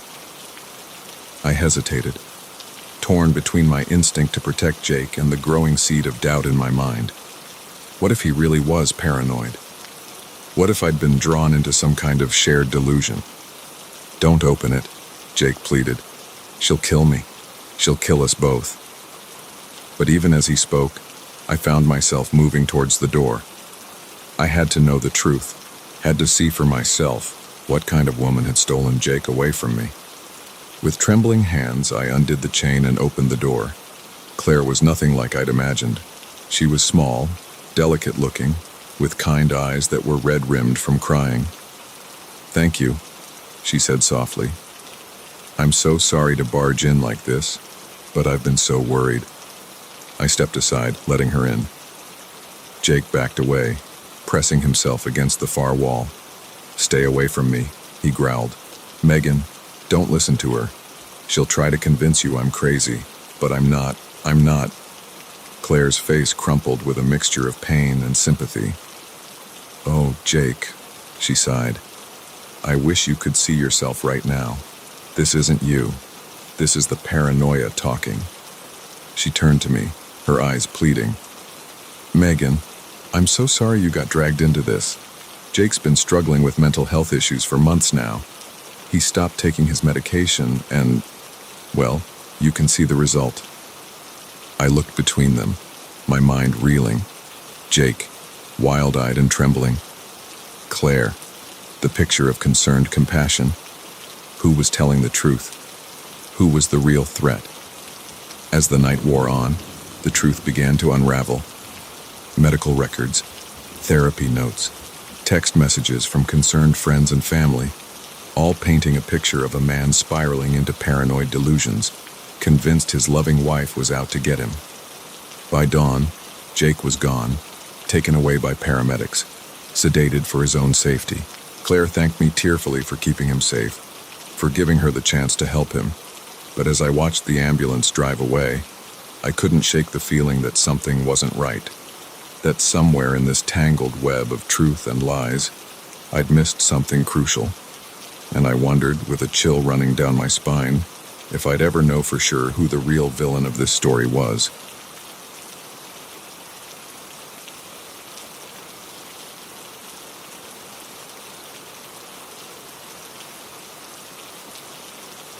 I never believed in ghosts until the night I woke up to find a stranger standing at the foot of my bed. At first, I thought it was just a vivid dream, a product of too much late-night pizza and horror movies.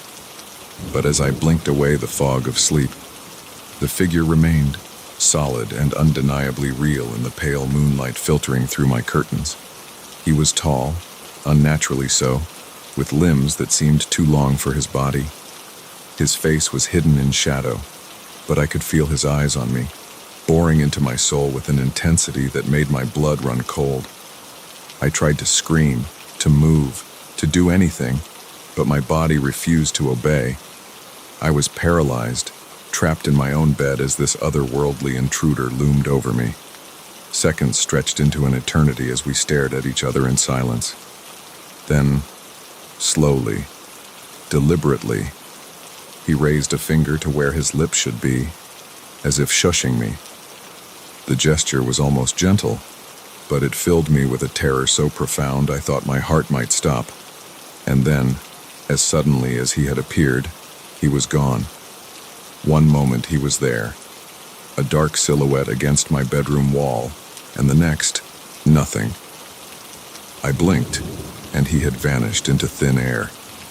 The spell of paralysis broke, and I shot up in bed, gasping for air. My hands shook as I fumbled for the bedside lamp, flooding the room with harsh yellow light.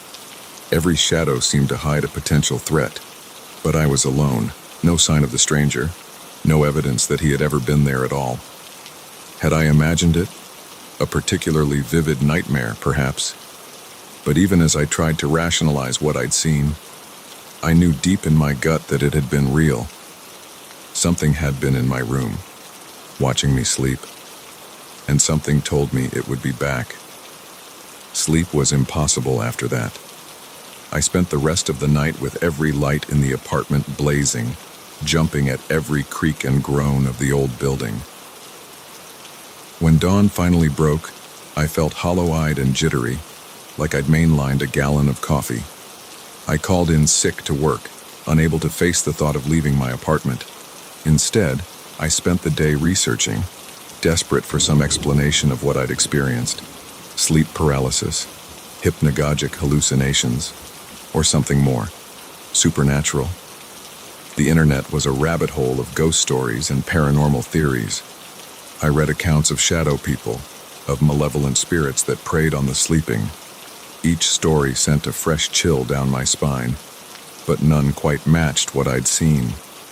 As night fell again, I found myself dreading the thought of sleep. What if he came back? What if this time he did more than just watch? I fortified myself as best I could. Salt lines at the windows and doors, though I felt ridiculous doing it. A kitchen knife on the bedside table, more for my peace of mind than any real sense of protection. And finally, propped up in bed with every light blazing, I waited. Hours ticked by. My eyes grew heavy, my thoughts fuzzy with exhaustion. I was just starting to think that maybe, just maybe, it had all been in my head, when the lights flickered. Once, twice, and then darkness fell, complete and absolute, as if someone had thrown a heavy blanket over the entire world. My heart pounded in my chest as I fumbled for my phone, desperate for any source of light. But it was dead. The screen stubbornly black no matter how many times I jabbed at the power button. And then I felt it. A presence in the room, a weight in the air that hadn't been there before. Slowly, fighting every instinct that screamed at me to run, to hide, I turned my head towards the foot of the bed. He was there, taller than I remembered, his head nearly brushing the ceiling. In the pitch darkness, I could see him clearly, as if he emitted his own faint, otherworldly glow. And this time, I could see his face. It was wrong. Features that seemed to shift and change the longer I looked, never quite settling into anything recognizably human. But his eyes, God, his eyes. They were ancient, filled with a knowledge and hunger that made me feel small, insignificant, like an insect about to be crushed underfoot. "Who are you?" I managed to whisper, my voice barely audible even in the silence of the room. "What do you want?" He tilted his head, the movement unnaturally fluid. When he spoke, his voice was like gravel grinding against glass, painfully beautiful and utterly alien. "I am the Watcher," he said, "and you, little one, have been chosen." Chosen. The word echoed in my mind, filling me with a dread I couldn't explain. Chosen for what? The being, the Watcher, took a step closer, looming over me. I pressed myself back against the headboard, trying to put as much distance between us as possible. "To see," he said, "to know, to bear witness to the truths that lie beyond the veil of your reality." As he spoke, the darkness around us seemed to deepen, to take on a life of its own. Shapes moved in the corners of my vision, twisted things that vanished when I tried to look at them directly. "I don't understand," I said, my voice shaking. "I don't want this. Please, just leave me alone." The Watcher's face twisted into something that might have been a smile on a human. On him, it was terrifying. "It is not a choice, little one. The seeing has already begun. You cannot unknow what you have seen, cannot unsee what your eyes have been opened to." As if to prove his point, he gestured towards the window. Reluctantly, I followed his gaze. The world outside was changed. The familiar street I'd looked out on every day for years was transformed. Buildings twisted and warped, their architecture impossible and alien. Shadows moved with purpose, coalescing into shapes that hurt my mind to look at. And in the sky, I recoiled, a scream building in my throat. What I saw up there was too much, too vast and terrible for my human mind to comprehend. It was as if a veil had been torn away, revealing the true nature of the universe, and it was horrifying. "Stop it," I cried, covering my eyes. "Make it go away." I felt a cold hand on my shoulder, and suddenly the visions were gone. The room was back to normal, the familiar glow of streetlights filtering through my curtains.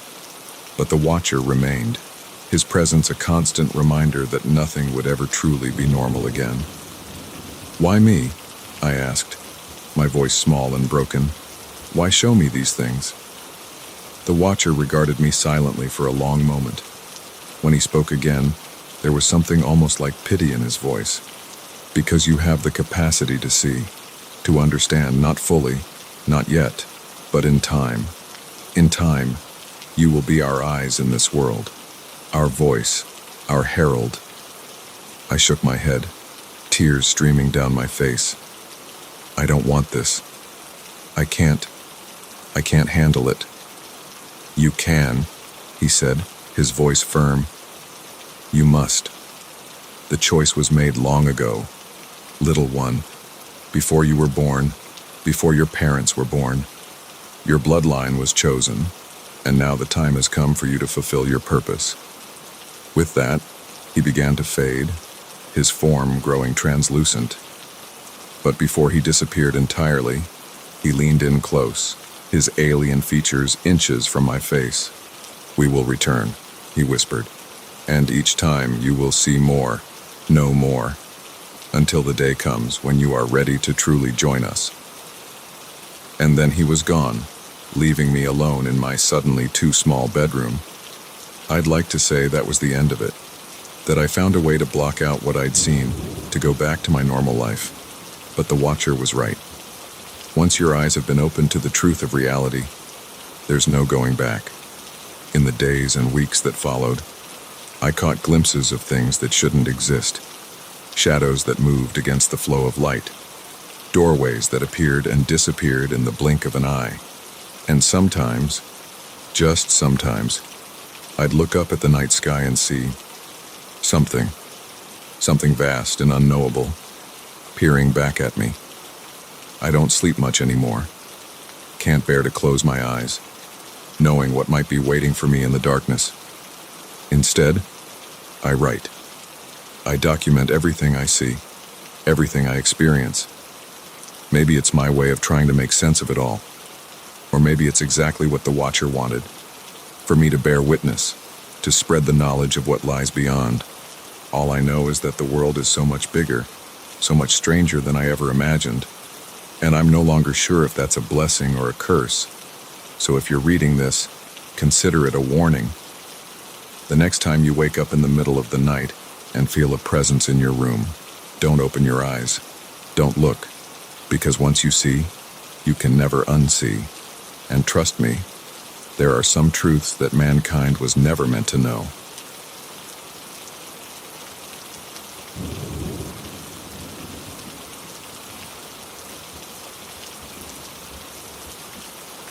The first thing that hit me when I entered the Johnsons' basement was the smell.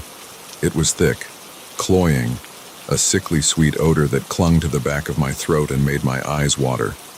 I'd agreed to house sit for the weekend, feed their cat, water the plants. Simple stuff. But Mrs. Johnson had been oddly insistent that I check the basement each day, make sure the dehumidifier was running. "It gets so damp down there," she'd said, a strange tension in her voice. Now, standing at the foot of the creaky wooden stairs, I understood why. The basement was like something out of a horror movie. Bare concrete walls, a single flickering bulb casting more shadows than light, and everywhere, in every corner, were dolls. Hundreds of them, maybe thousands, their glassy eyes all seeming to follow me as I moved deeper into the room. "What the hell?" I muttered, my voice sounding unnaturally loud in the stillness. The Johnsons had always seemed so normal. A bit quiet, maybe, but friendly enough. The kind of neighbors who'd wave from their porch but never invite you over for a barbecue. Nothing in our brief interactions had prepared me for this. I picked my way carefully through the clutter, trying not to touch anything. There were porcelain dolls with delicate painted faces, rag dolls with button eyes, even a few that looked handmade, their stitching crude and uneven, but it was the one in the center of the room that caught my eye. It sat on a small wooden chair, larger than the others, almost the size of a real child. Unlike the rest, its eyes weren't glass or button, but seemed to be made of some dark, polished stone. They gleamed in the dim light, and I could have sworn they followed me as I approached. Something about it made my skin crawl, but I couldn't look away. Its dress was old-fashioned, yellowed with age, and its hair was real, long, dark strands that felt wrong somehow, too organic among all this manufactured creepiness. As I leaned in for a closer look, my elbow knocked against a shelf. A smaller doll toppled, hitting the concrete with a sharp crack. I jumped, my heart racing, and in that moment of distraction, I could have sworn I saw the big doll's head turn, just slightly, to keep me in view. "Okay, that's enough," I said aloud, trying to steady my nerves. "Dehumidifier's running. Everything's fine. Time to go." I turned to leave, but something made me pause. A sound, so faint I wasn't sure I'd actually heard it, like a whisper or the rustle of fabric. Slowly, reluctantly, I turned back. The doll hadn't moved. Of course it hadn't. It was just a doll, no matter how lifelike it seemed. But as I stared at it, a chill ran down my spine. Because now, unmistakably, its lips were curved into a smile I could have sworn wasn't there before. I ran. Up the stairs, slamming the basement door behind me, not stopping until I was out of the house and gulping in great lungfuls of fresh air on the front lawn. My hands were shaking as I fumbled for my phone, ready to call the Johnsons, to demand an explanation. But as the adrenaline faded, I felt foolish. What was I going to say? "Your creepy doll collection scared me." I imagined Mrs. Johnson's confused voice, Mr. Johnson's disapproval. They'd never ask me to house sit again, and honestly, the money was too good to pass up. "Get it together," I muttered to myself. "It's just a bunch of old dolls. Weird, but harmless." I spent the rest of the day trying to shake off the unease, busying myself with the usual house-sitting tasks. But as night fell, I found myself avoiding the basement door, taking the long way around to get from the kitchen to the living room. Sleep, when it finally came, was fitful and filled with strange dreams. I woke several times, sure I'd heard something, footsteps maybe, or that same whisper-soft rustle, but the house was always still and silent when I went to check. The next morning, I steeled myself to go back down to the basement. The dehumidifier needed to be emptied, after all. I couldn't let my irrational fears get in the way of doing the job I'd been paid for. But as I descended the stairs, I knew immediately that something was wrong. The smell was stronger, almost overwhelming. And the dolls, they'd moved. I was sure of it. The careful paths I'd picked through the clutter were gone. The dolls arranged in new, unsettling patterns.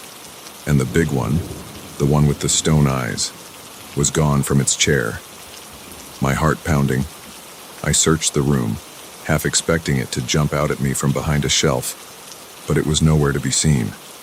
What I did find, hidden behind a stack of boxes, was a door, small, almost child-sized, its edges caked with what looked like rust, or maybe dried blood. It was ajar, revealing nothing but darkness beyond. Every instinct screamed at me to run, to get out of the house and never come back. But a morbid curiosity kept me rooted to the spot. What was behind that door? Where did it lead? Cursing my own stupidity, I pulled out my phone and turned on the flashlight. The beam seemed feeble in the oppressive darkness of the basement, but it was better than nothing. Slowly, cautiously, I approached the door. The hinges creaked as I pushed it open wider, the sound unnaturally loud in the stillness. The space beyond was pitch black, the flashlight beam swallowed up after just a few feet, but I could make out the start of a narrow tunnel, its walls rough-hewn stone. "Hello?" I called out, my voice shaking. "Is anyone down there?" No response, just the echo of my own voice, bouncing back at me from the darkness. I don't know what possessed me to step through that door. Maybe it was the need to prove to myself that there was a rational explanation for all of this. Maybe it was simple, foolish bravery. Whatever it was, I soon found myself creeping down the tunnel, one hand trailing along the damp stone wall for balance. The tunnel seemed to go on forever, twisting and turning until I lost all sense of direction. The air grew colder, damper, that sickly sweet smell growing stronger with each step. And then, just as I was about to give up and turn back, the tunnel opened up into a larger space. My flashlight beam swept across the room, revealing glimpses of horror that my mind struggled to process. Tables laden with cruel-looking instruments, jars filled with things that might once have been human, and everywhere more dolls. But these were wrong. Misshapen, as if made from parts that didn't quite fit together.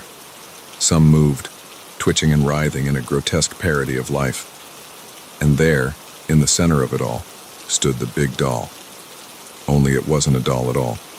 Its skin was pale, waxy, but undeniably real. Its eyes, those dark stone eyes, blinked as they fixed on me. It smiled, revealing teeth that were just a little too sharp, a little too numerous. When it spoke, its voice was like rusted metal scraping against bone. "We've been waiting for you," it said. "It's time to join our family." I ran. Blind panic giving me speed I didn't know I possessed. I sprinted back up the tunnel. I could hear things moving behind me, the patter of small feet and the rustle of cloth. Childlike giggles echoed off the stone walls, growing closer with each passing second. I burst out of the small door, slamming it shut behind me, but the basement provided no relief. The dolls were all facing me now, their painted smiles somehow menacing in the dim light. I didn't stop. Up the stairs, out of the house, into my car. I drove until the gas tank was nearly empty, not caring where I ended up as long as it was far away from that house. I never went back, never answered the Johnsons' calls or responded to their increasingly angry texts. I moved to a new city, changed my name, did everything I could to put that night behind me. But sometimes, late at night, I still hear those giggles, still see those stone eyes watching me from the shadows. And I know, with a certainty that chills me to my core, that someday they'll find me, that someday I'll join their family whether I want to or not.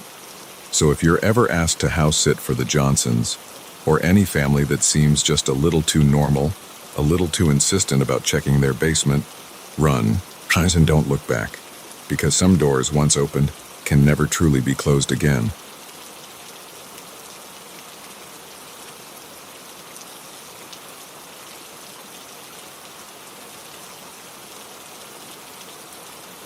The engine sputtered and died with a final, pathetic wheeze. I coasted to a stop on the shoulder of the deserted highway, the silence suddenly deafening after hours of driving. As I tried the ignition again and again, each attempt more desperate than the last, I felt a growing sense of dread. We were stuck in the middle of nowhere, miles from the nearest town, with night falling fast. "What's wrong?" Sarah asked from the passenger seat, her voice tight with worry. I forced a smile I didn't feel. "Probably just overheated. I'm sure it'll start up again in a few minutes." But as the minutes ticked by and the car stubbornly refused to come back to life, that reassurance rang hollow. The sun was sinking below the horizon, painting the sky in shades of red and purple that would have been beautiful under any other circumstances. Now, it just felt ominous. We'd been on our way to visit Sarah's parents, taking the scenic route through winding back roads and dense forests. It had seemed romantic at first, just the two of us on an adventure. Now, I was cursing my decision to avoid the main highways, just as I was about to suggest we try calling for help, though I doubted we'd have any cell service out here. Headlights appeared in the distance. Relief flooded through me as an old pickup truck slowed to a stop beside us. The driver, a friendly-looking older man with a weathered face and kind eyes, rolled down his window. "You folks having some trouble?" I explained our situation, and he nodded sympathetically. "That's a tough break. Nearest town's about 20 miles down the road, but I'd be happy to give you a lift. Got a friend who owns a garage. He might be able to help you out." I glanced at Sarah, saw the hesitation in her eyes that mirrored my own. Getting into a stranger's car went against everything we'd ever been taught, but what choice did we have? "That would be great, thank you," I heard myself say. As we climbed into the truck, the man introduced himself as Frank. He chatted amiably as we drove, asking about our trip and sharing stories about the area. Despite my initial reservations, I found myself relaxing. Frank seemed genuinely kind, just a good Samaritan helping out some stranded travelers. It wasn't until we'd been driving for about 15 minutes that I realized something was wrong. The forest on either side of the road was getting denser, the trees pressing in closer to the highway. And hadn't Frank said the town was 20 miles away? We should be seeing some signs of civilization by now. Frank?" I asked, trying to keep my voice casual. "How much further is it to town?" He glanced at me, and for a split second, I saw something in his eyes that made my blood run cold. A hunger, a gleam of malice that hadn't been there before. "Oh, not too far now," he said, his tone still friendly but with an undercurrent I couldn't quite place. "Just a bit further down this road."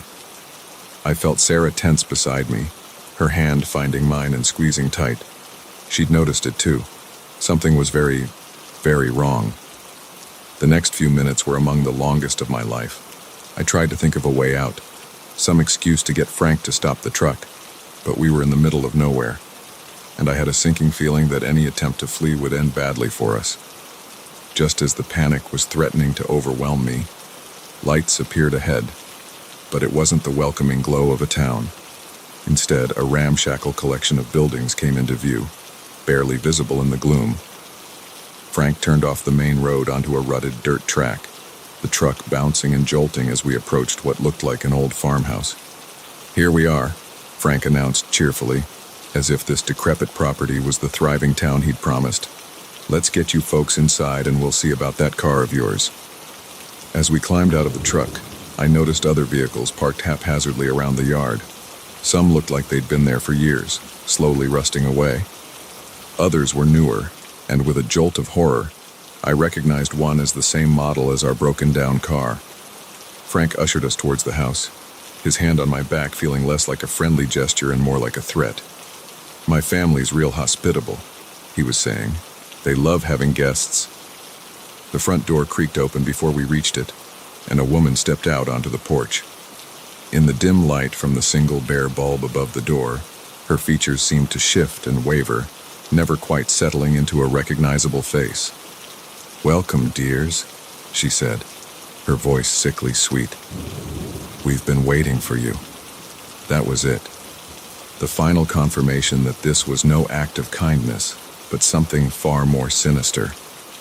I grabbed Sarah's hand and turned to run, but Frank's grip on my shoulder tightened painfully. Now, he chided, all pretense of friendliness gone from his voice. "That's no way to treat your hosts. Come inside. We insist." What followed was a nightmare I still struggle to fully comprehend. The inside of the farmhouse was a maze of dark corridors and locked doors. We were separated, Sarah's screams echoing through the house as she was dragged away. I fought, kicked, clawed at my captors, but there were too many of them. Hands in the darkness, faces that seemed to melt and reform with each blink of my eyes. I was thrown into a small, windowless room that smelled of damp earth and decay. As my eyes adjusted to the gloom, I realized with horror that the walls were covered in photographs. Hundreds of them, maybe thousands, each showing a different person. Some were smiling, caught in happier moments. Others wore expressions of terror that matched how I felt. And with growing dread, I recognized some of the faces, missing persons I'd seen on the news or milk cartons, people who had vanished without a trace, their disappearances unsolved mysteries. Until now, I don't know how long I was in that room. Hours, maybe days. Time lost all meaning in the perpetual darkness. Occasionally, Someone would slide a tray of food through a slot in the door. If you could call the unidentifiable slop they provided food. I ate it, hating myself for it, but knowing I needed to keep up my strength if I was going to find a way out of this hell. The worst part was the not knowing. What had happened to Sarah? Was she alive? Were they torturing her or worse? The possibilities my mind conjured were almost worse than any reality could be. And then, one day, or night, who could tell, the door opened. Frank stood there, that same friendly smile on his face as if we were still just travelers he'd helped on the side of the road. "Time for you to meet the family properly," he said, gesturing for me to follow him. I thought about refusing, about fighting back. But what was the point? I was weak from captivity, outnumbered, and completely lost in this labyrinthine house. My only hope was to play along, to look for an opportunity to escape. Frank led me through twisting corridors, past rooms where I caught glimpses of unspeakable things, and finally, into what must have once been a dining room. A long table dominated the space, and seated around it were people, or things that looked like people at first glance. But as I stared, their features seemed to shift and change, never quite settling into anything human. And at the head of the table, in a high-backed chair that looked more like a throne, sat a figure that defied description. It was as if someone had tried to create a person from half-remembered descriptions, getting all the details just slightly wrong. "Welcome," the figure said, its voice a cacophony of sounds that somehow formed words. "We've been waiting so long for you to join us." As it spoke, I saw Sarah. She was seated at the table, her eyes glassy and unfocused, but she was alive. Relief flooded through me, quickly followed by a renewed determination. We were going to get out of here somehow. "What do you want from us?" I managed to ask, my voice hoarse from disuse. The figure's face twisted into what might have been a smile. "Why? We want you to be part of our family, to stay with us forever." As it spoke, I noticed something. A small remote control, sitting on the table next to the figure's hand.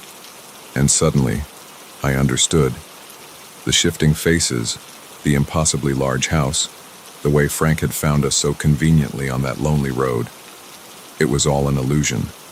A complex, terrifying illusion, but an illusion nonetheless.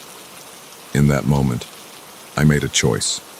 A reckless, possibly suicidal choice, but the only one I could see. I lunged for the remote, my fingers closing around it just as hands grabbed at me from all sides. I hit buttons randomly, desperately, and the world around us flickered and changed. The monstrous family melted away, replaced by ordinary-looking people with expressions of shock and anger. The grand dining room became a dingy basement, filled with complex machinery and computer screens. In the chaos that followed, I found Sarah. Her eyes cleared as whatever drug they'd given her wore off. Together, we fought our way out of the basement, out of the farmhouse, into the cool night air. We ran until our lungs burned and our legs threatened to give out. Ran until we found a real town, with real people who called the police when they saw our battered, terrified state. The authorities found the farmhouse, of course, found evidence of dozens of abductions, of a family that had been preying on travelers for generations. But they never found Frank or the figure at the head of the table. They had vanished, like smoke in the wind. Sometimes, late at night, I still hear Frank's friendly voice offering us a ride. Still see those shifting, inhuman faces.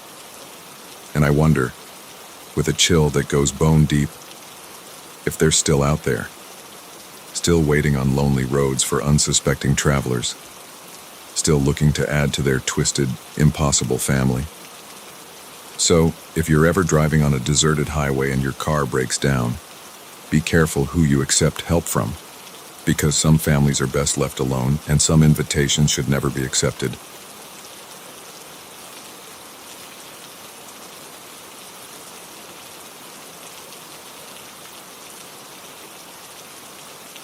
The night I discovered the truth about my apartment building was the night I stopped believing in coincidences.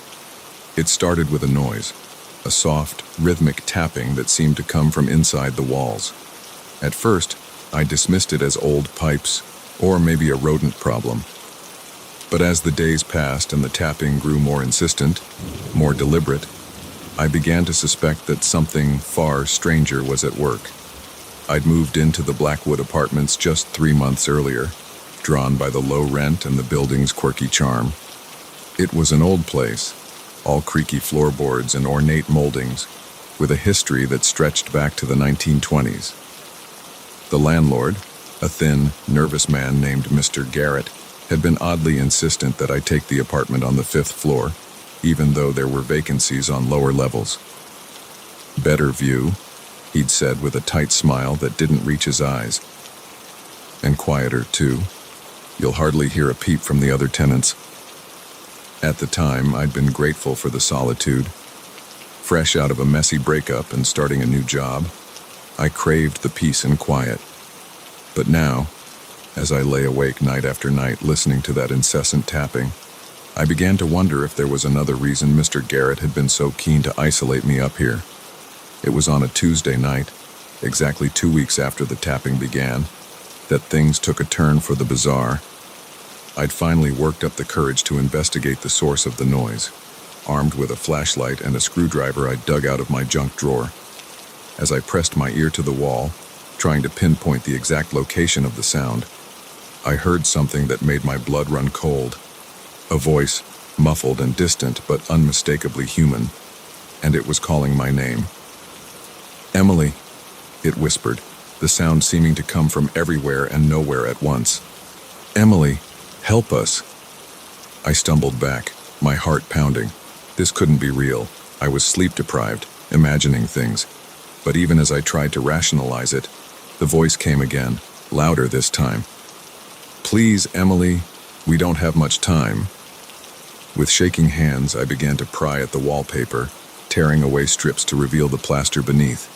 And there, hidden behind decades of paint and paper, I found a small, ornate grate. As I peered through it, I caught a glimpse of movement in the darkness beyond. "Hello?" I called out, my voice trembling. "Who's there?" A face appeared at the grate, so suddenly that I fell back with a startled cry. It was a woman, her features gaunt and pale in the beam of my flashlight. Her eyes were wide with a mixture of fear and hope. "Thank God," she breathed. "We thought no one would ever hear us." Over the next hour, huddled by that small opening in my wall, I learned the impossible truth. The woman's name was Sarah, and she claimed to have been trapped in a hidden space between the walls for over 50 years. She wasn't alone. There were others, dozens of them, all lured to the Blackwood apartments over the decades and never seen again. "It's the building," Sarah explained, her voice tight with urgency. "It's alive somehow. It feeds on us, keeps us trapped, suspended in time. We don't age, don't die, but we can't escape either."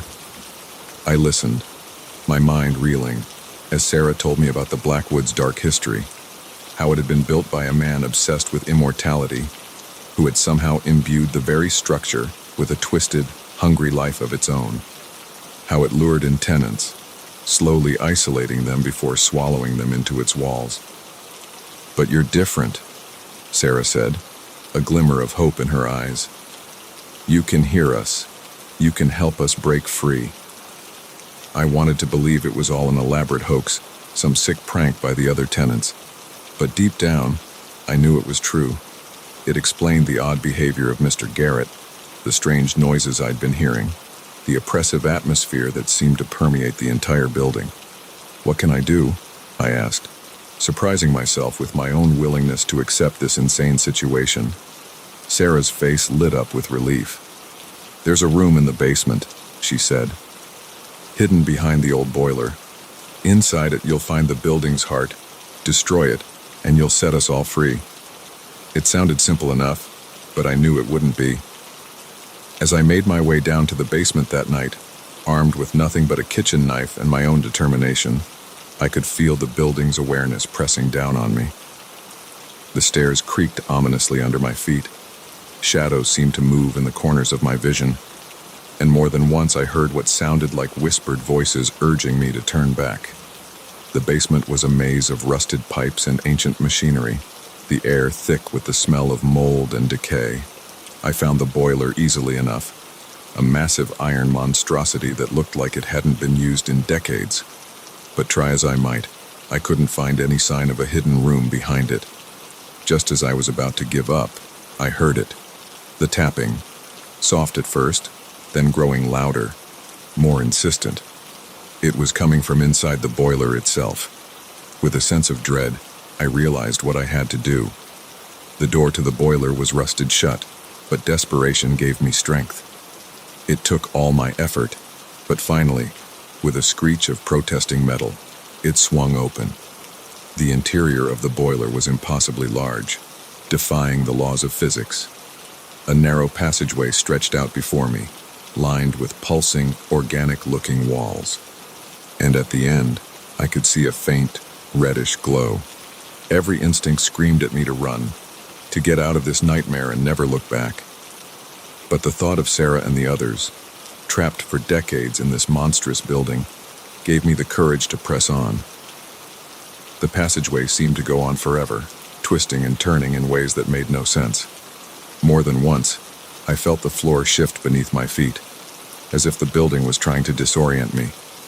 But I kept going, following the sound of that incessant tapping. Finally, I emerged into a vast chamber that couldn't possibly fit within the confines of the Blackwood apartments.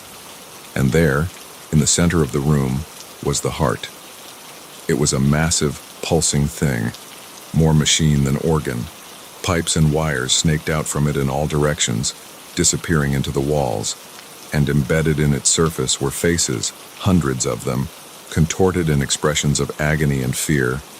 I recognized Sarah among them, her eyes meeting mine with a silent plea.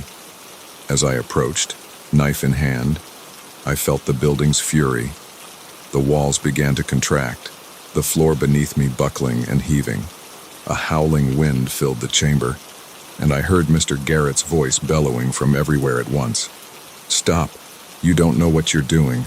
The Blackwood must survive." But it was too late. With all my strength, I plunged the knife into the heart of the building. There was a moment of resistance, and then the world exploded. I woke up on the sidewalk outside the Blackwood apartments, surrounded by debris and dazed, disoriented people. The building was gone, collapsed in on itself as if it had never existed, and all around me were the former tenants, not just from my time, but from decades past. Sarah was there, looking older now but free, tears of joy streaming down her face.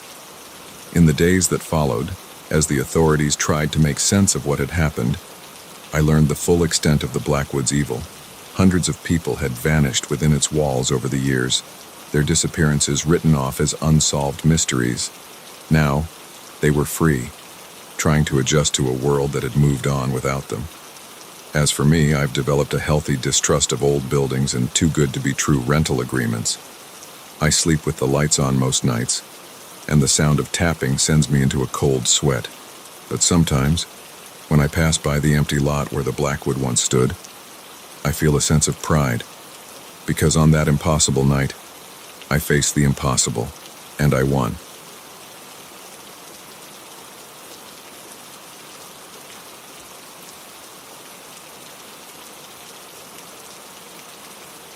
The day I started my new job as a night security guard at Oakwood Mall, I never imagined I'd end up uncovering a secret that would haunt me for the rest of my life.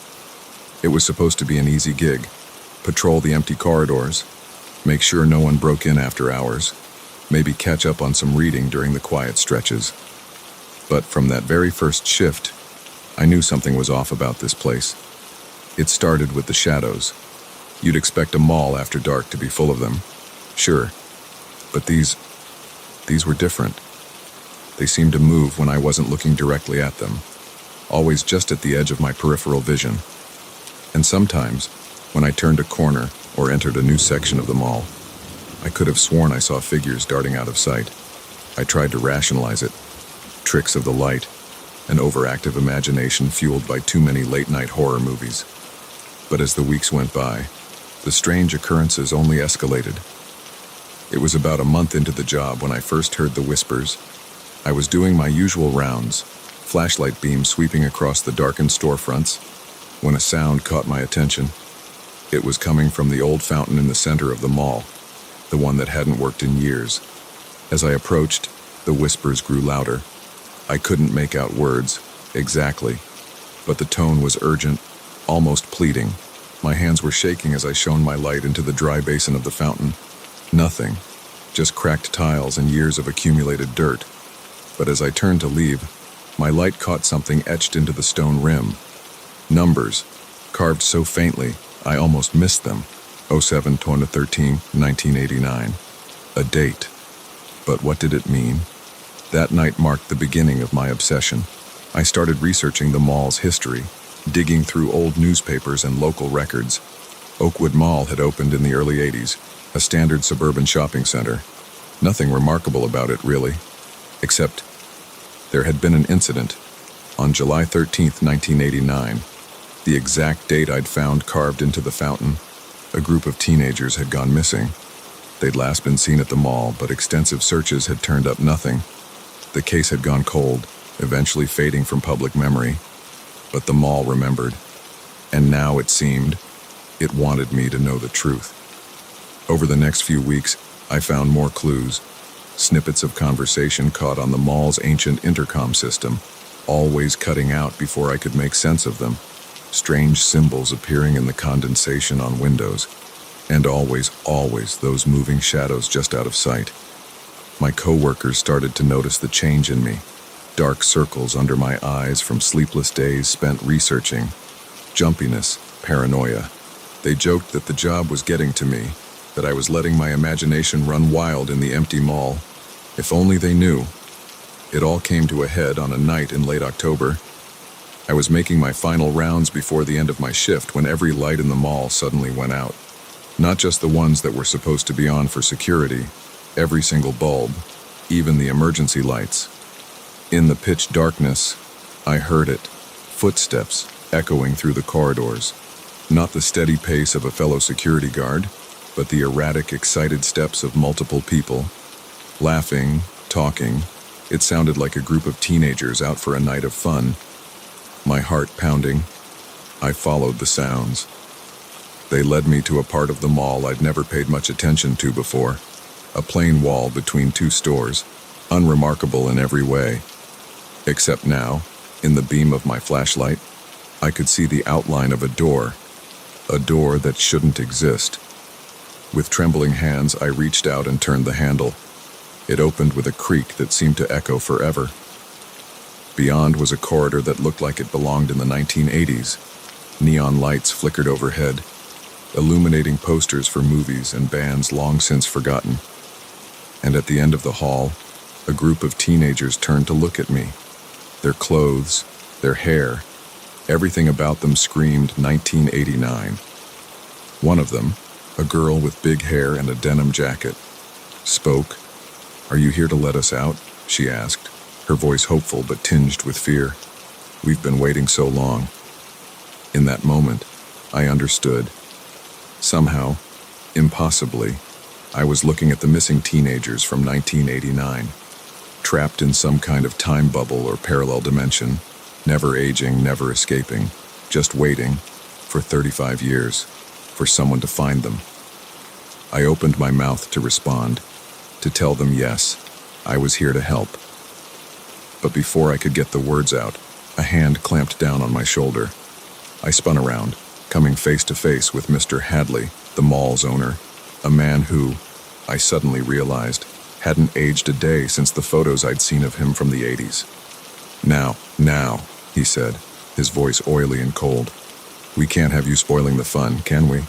These kids are the heart of the mall, their youth, their energy. It keeps this place alive, and we wouldn't want it to die, would we?" As he spoke, I noticed others gathering behind him. Other employees I'd seen around the mall, all of whom should have been much older than they appeared, all wearing the same cold, hungry expression as Hadley. I realized then that I had stumbled into something far more sinister than I could have imagined. The mall wasn't just haunted, it was a predator, feeding off the trapped souls of those teenagers, using their eternal youth to fuel some dark, unnatural life. What followed was a nightmare of running and hiding, through corridors that shifted and changed, past storefronts that morphed into gaping maws trying to swallow me whole. I could hear the trapped teenagers calling out to me, begging for help, but always, Hadley and his cronies were right behind me. I don't know how I made it out. Luck, maybe, or perhaps some part of the mall itself decided to help me. All I know is that I found myself outside just as dawn was breaking, gasping for air in the parking lot as the mall loomed behind me, once again looking like nothing more than an ordinary shopping center. I never went back. I quit my job that very day, ignoring the concerned questions from HR and the knowing smirk from Hadley when I handed in my uniform. But I couldn't just walk away, not knowing what I knew. I've spent the years since then trying to uncover the truth, to find a way to free those trapped souls. I've reached out to paranormal investigators, to journalists, to anyone who might believe my story. Most think I'm crazy. Maybe I am. But sometimes, when I drive past Oakwood Mall late at night, I see them. Faces pressed against the darkened windows, silently pleading for help. And I know that somewhere inside, in a corridor trapped in 1989, a group of teenagers is still waiting to be set free. I don't know if I'll ever find a way to help them, but I do know this. Malls aren't just places for shopping anymore. Some of them hide secrets darker than we could ever imagine. And if you ever find yourself working the night shift in one, pay attention to the shadows. Listen for the whispers, because you never know when you might stumble upon a truth that will change your life forever.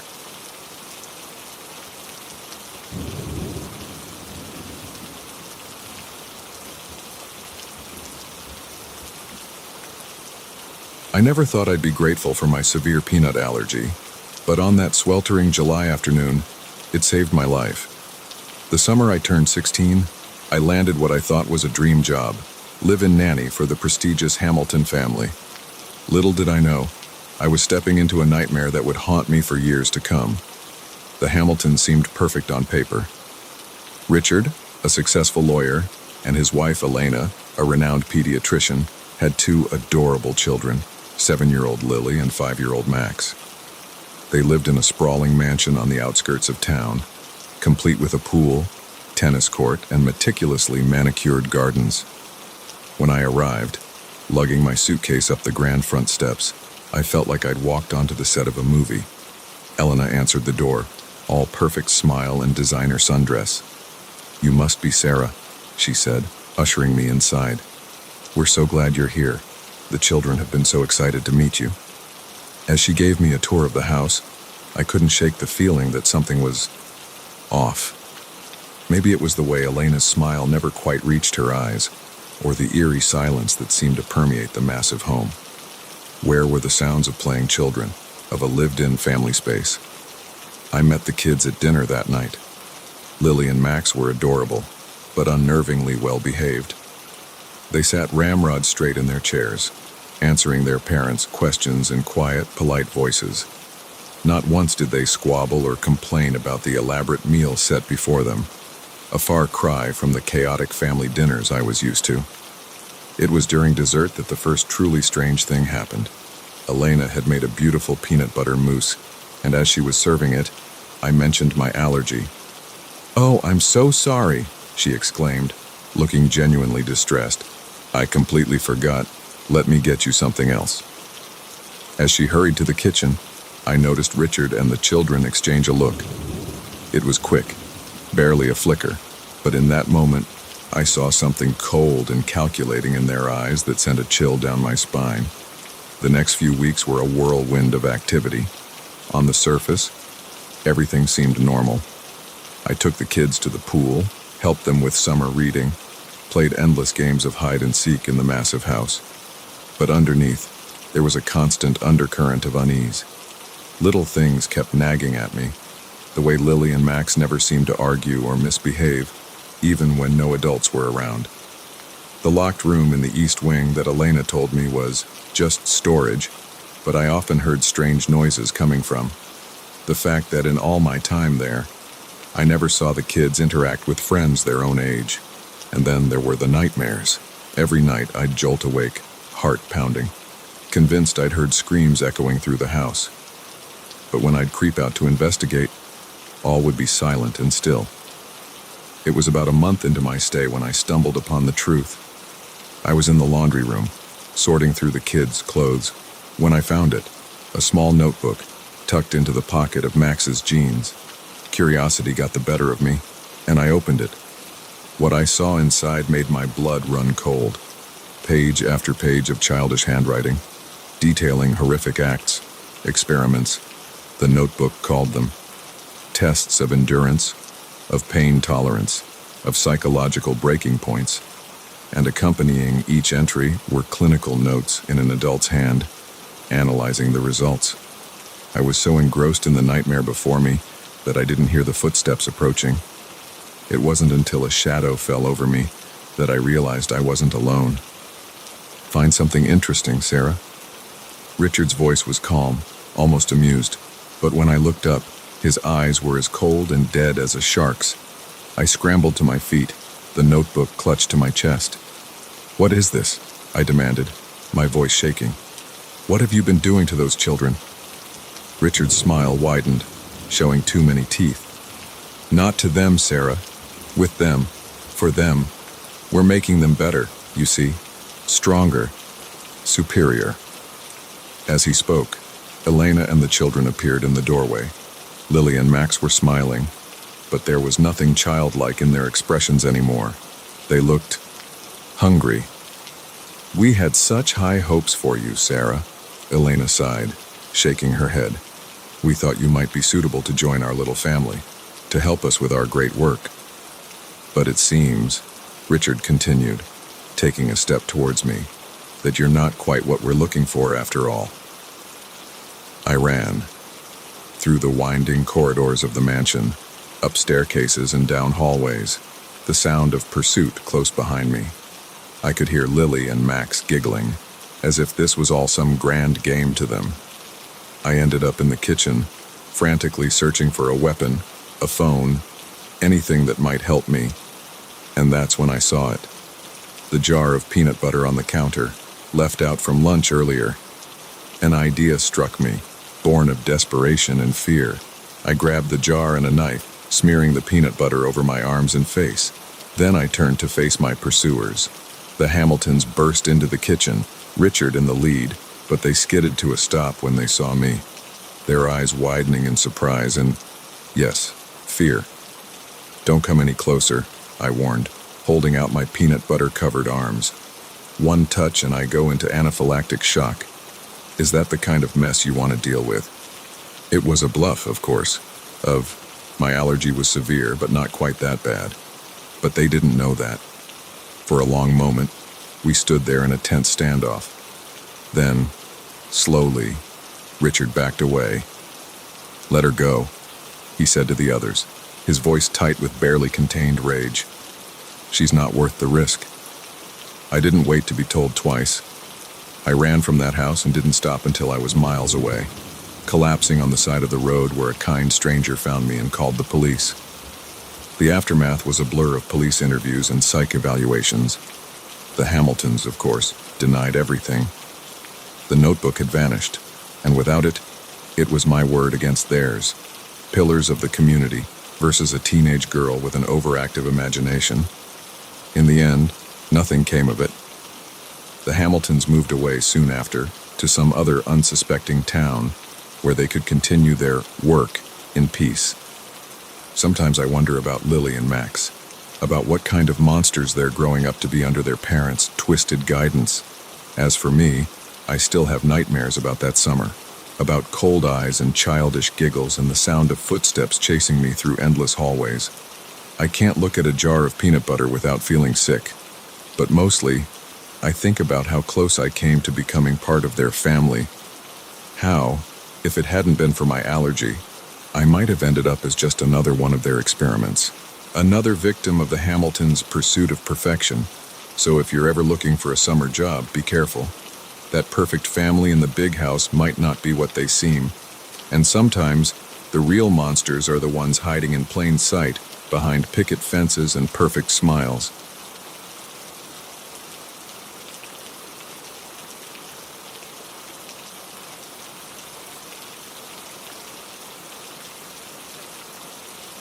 The moment I laid eyes on my new neighbor, I knew something wasn't quite right.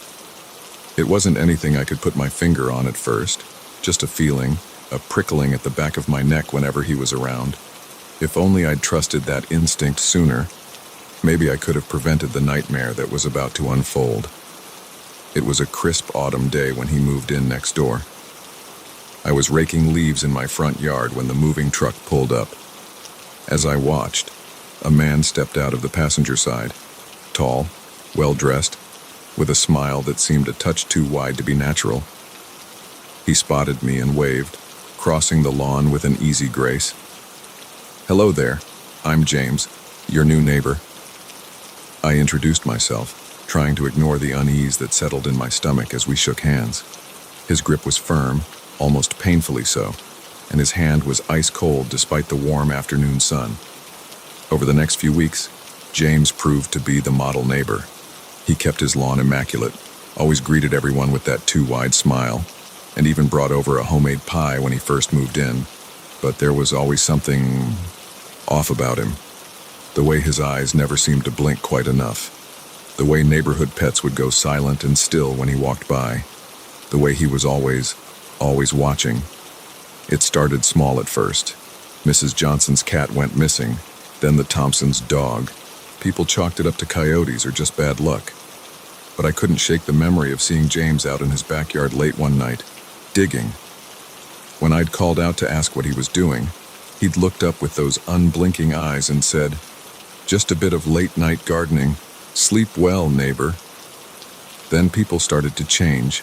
Sarah, from across the street, who'd always been a bit of a gossip, suddenly became withdrawn and quiet. When I ran into her at the grocery store, she wouldn't meet my eyes, just mumbled something about being in a rush and hurried away. But not before I noticed the strange circular mark on the back of her neck, just below her hairline. I started paying closer attention after that. I noticed how James seemed to be everywhere in the neighborhood, always engaged in conversation with someone. And after each interaction, that person would change, become quieter, more reserved. Their eyes would take on the same glassy, unblinking quality as James. One night, unable to sleep, I saw James leaving his house at 2 a.m.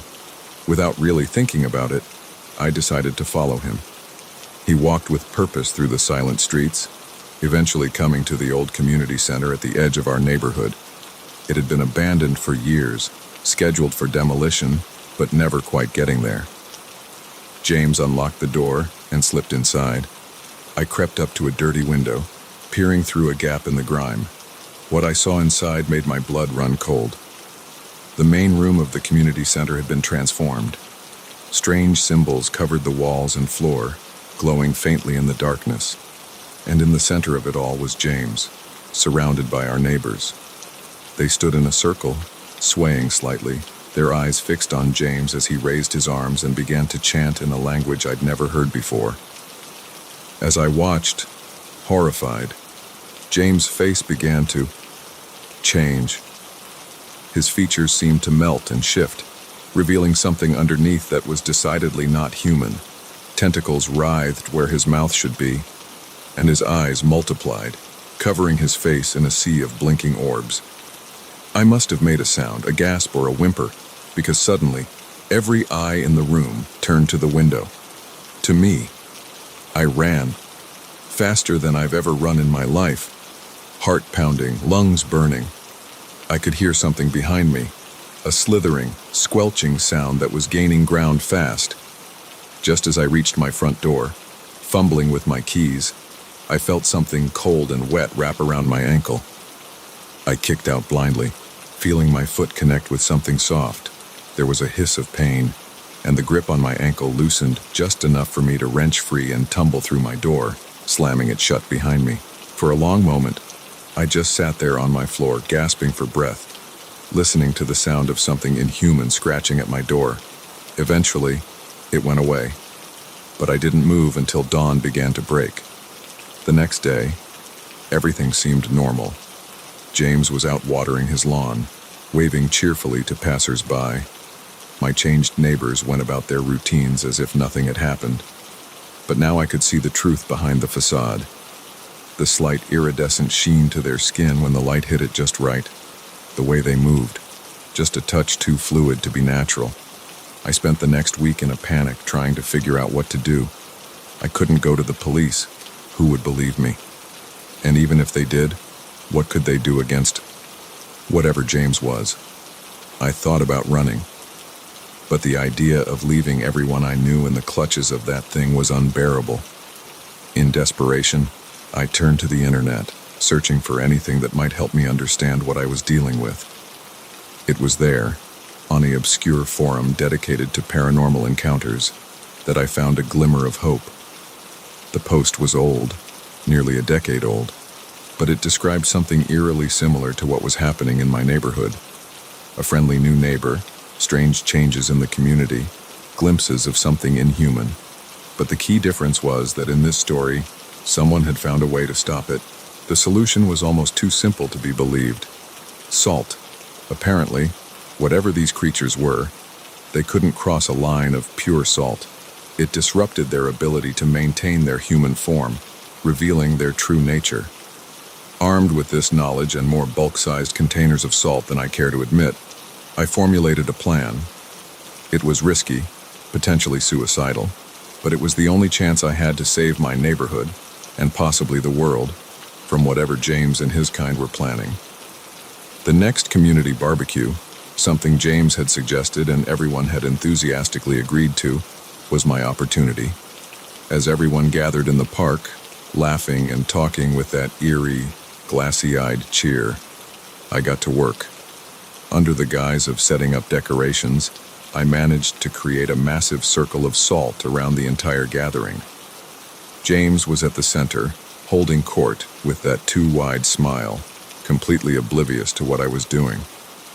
With the last of the salt poured, I took a deep breath and stepped into the circle. "Hey, James," I called out, my voice surprisingly steady despite my racing heart. "I think it's time you showed everyone who you really are." James turned to me, his smile faltering for just a moment. "Whatever do you mean, neighbor?" he asked, but I could see the panic in his eyes. "I mean this," I said, and pulled out a water gun filled with salt water. Before he could react, I sprayed him full in the face. The effect was immediate and horrifying. James's skin began to bubble and melt, his features twisting and morphing into that tentacled, many-eyed monstrosity I'd seen in the community center. Around us, the other changed neighbors began to transform as well, their human disguises dissolving to reveal writhing, alien forms. Chaos erupted. The few unchanged neighbors screamed and tried to run, only to find themselves trapped by the salt circle. The transformed creatures, including the thing that had been James, lunged for me, tentacles flailing. But they couldn't touch me. Every time they tried to cross the salt line, their bodies seemed to hit an invisible wall, recoiling in pain. I stood my ground, salt gun at the ready, as sirens began to wail in the distance. What followed was a nightmare of flashing lights, men in hazmat suits, and more questions than I could possibly answer. The government, it turned out, had been tracking these creatures for years, always one step behind. My salt trap had finally given them the break they needed. In the aftermath, our neighborhood was quarantined for months. Those who had been changed were taken away for treatment, though I have my doubts about what that really meant.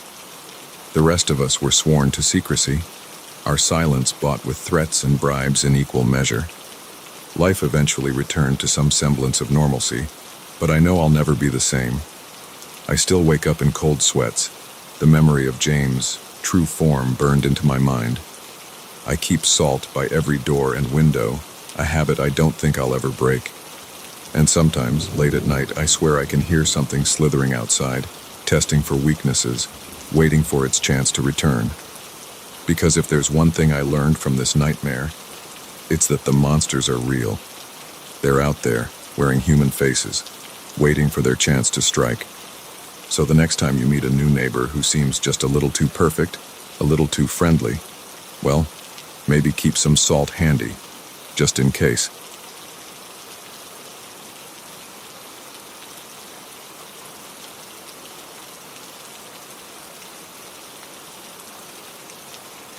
The throbbing in my head was the first thing I noticed as consciousness slowly returned.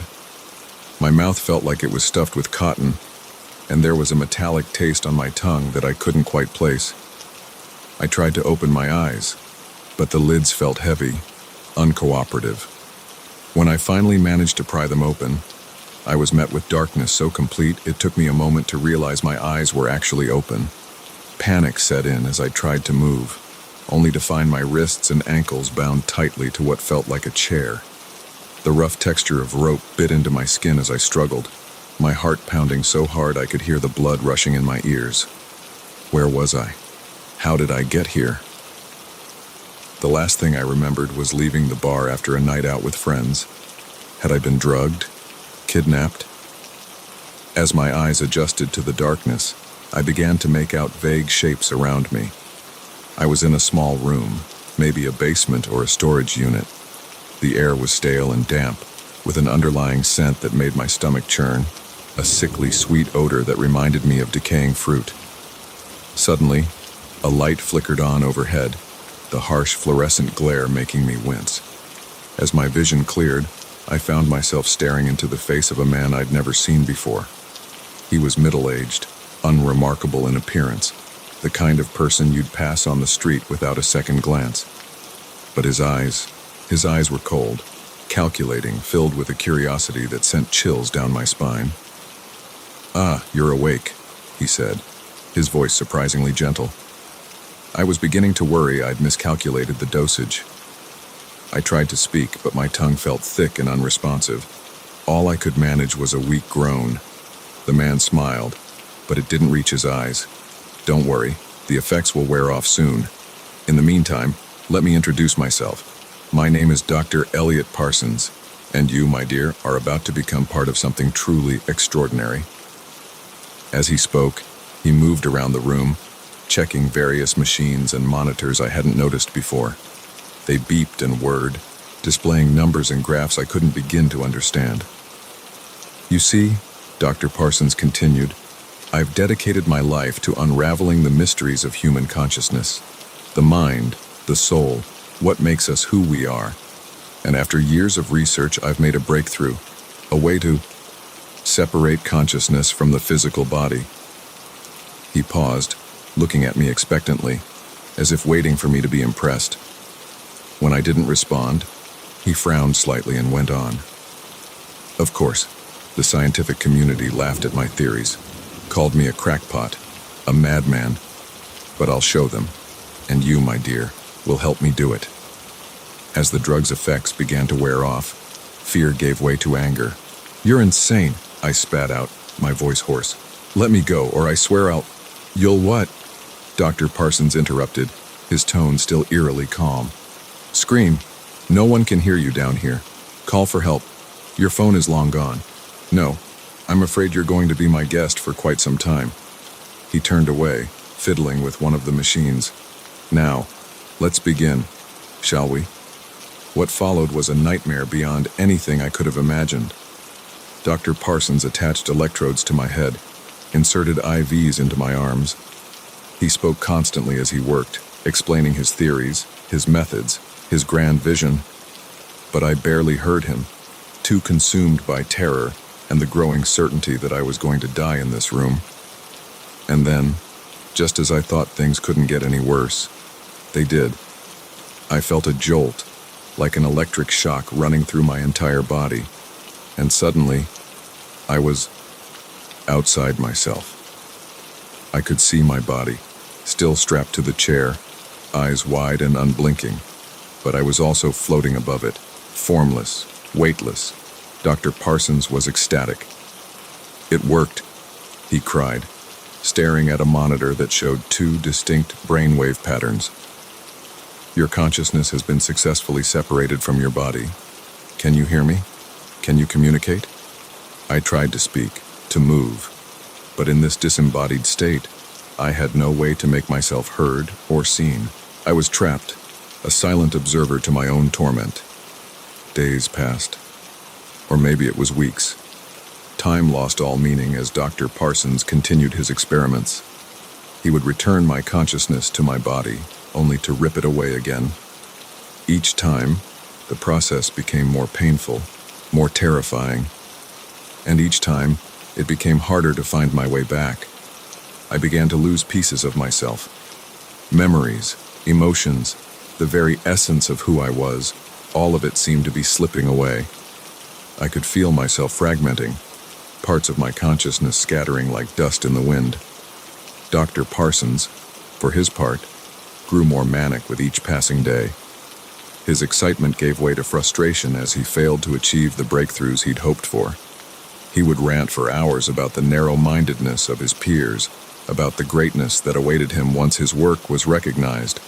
I don't know how long this went on, but eventually, something changed. During one of the separations, as I floated in that strange, formless state, I felt something else. A presence, vast and incomprehensible.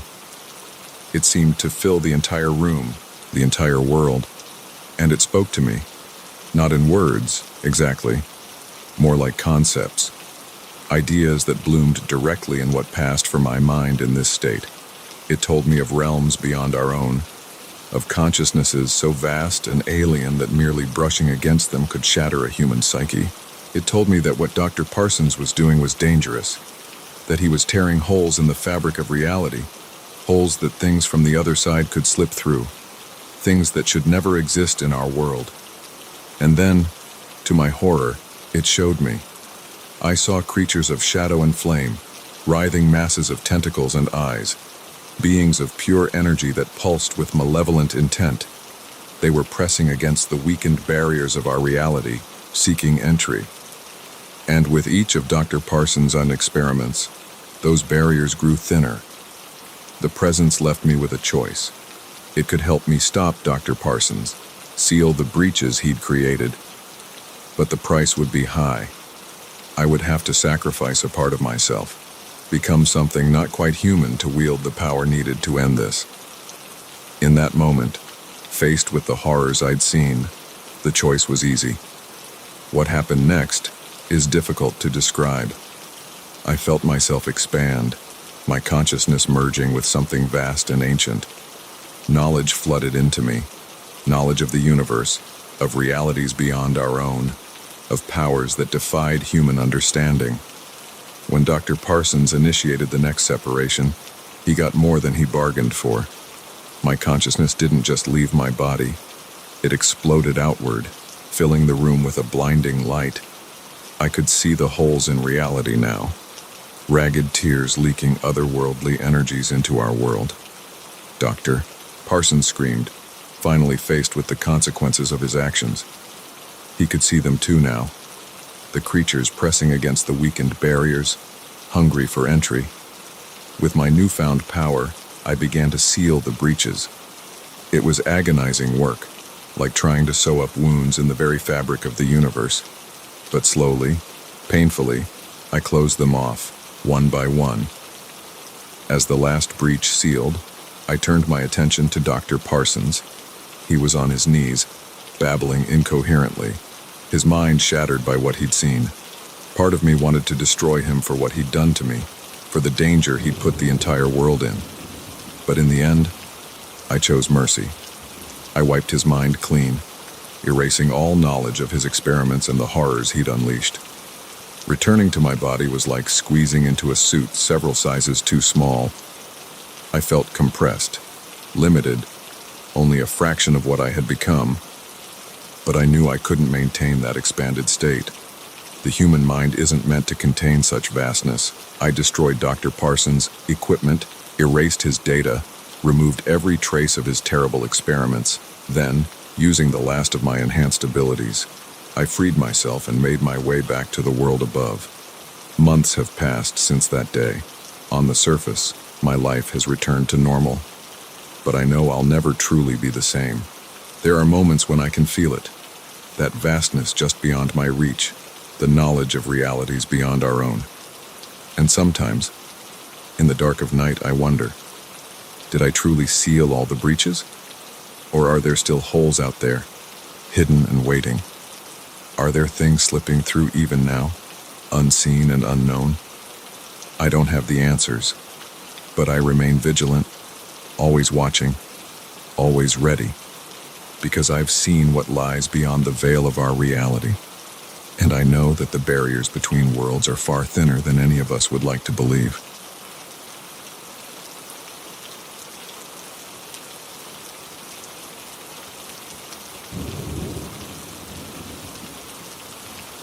The rusty key felt unnaturally heavy in my hand as I stood before the...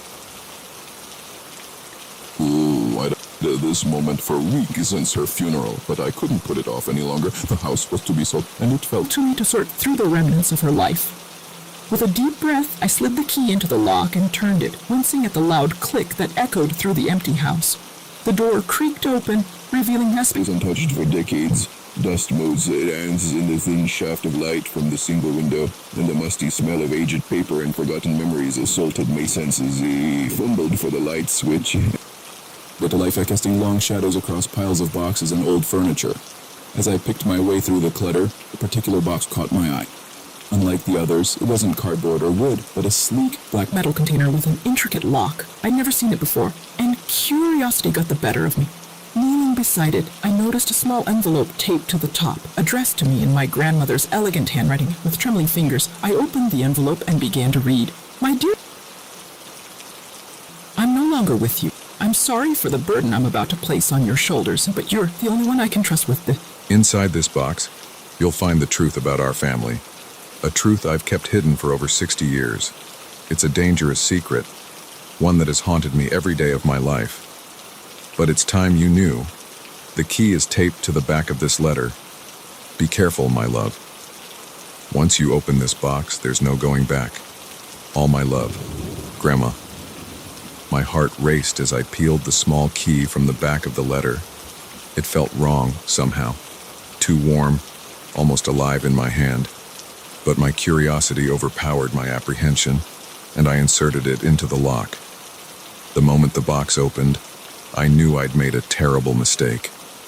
A wave of cold air rushed out, carrying with it a scent that made my head spin, something ancient and wrong like decay and ozone and something I couldn't quite place.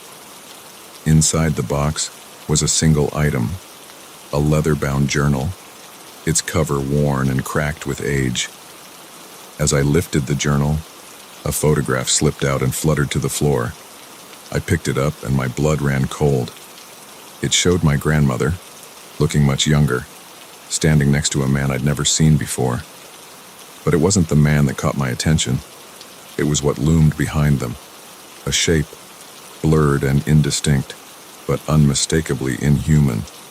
Multiple limbs, too many eyes, a form that seemed to shift and change even in the static image.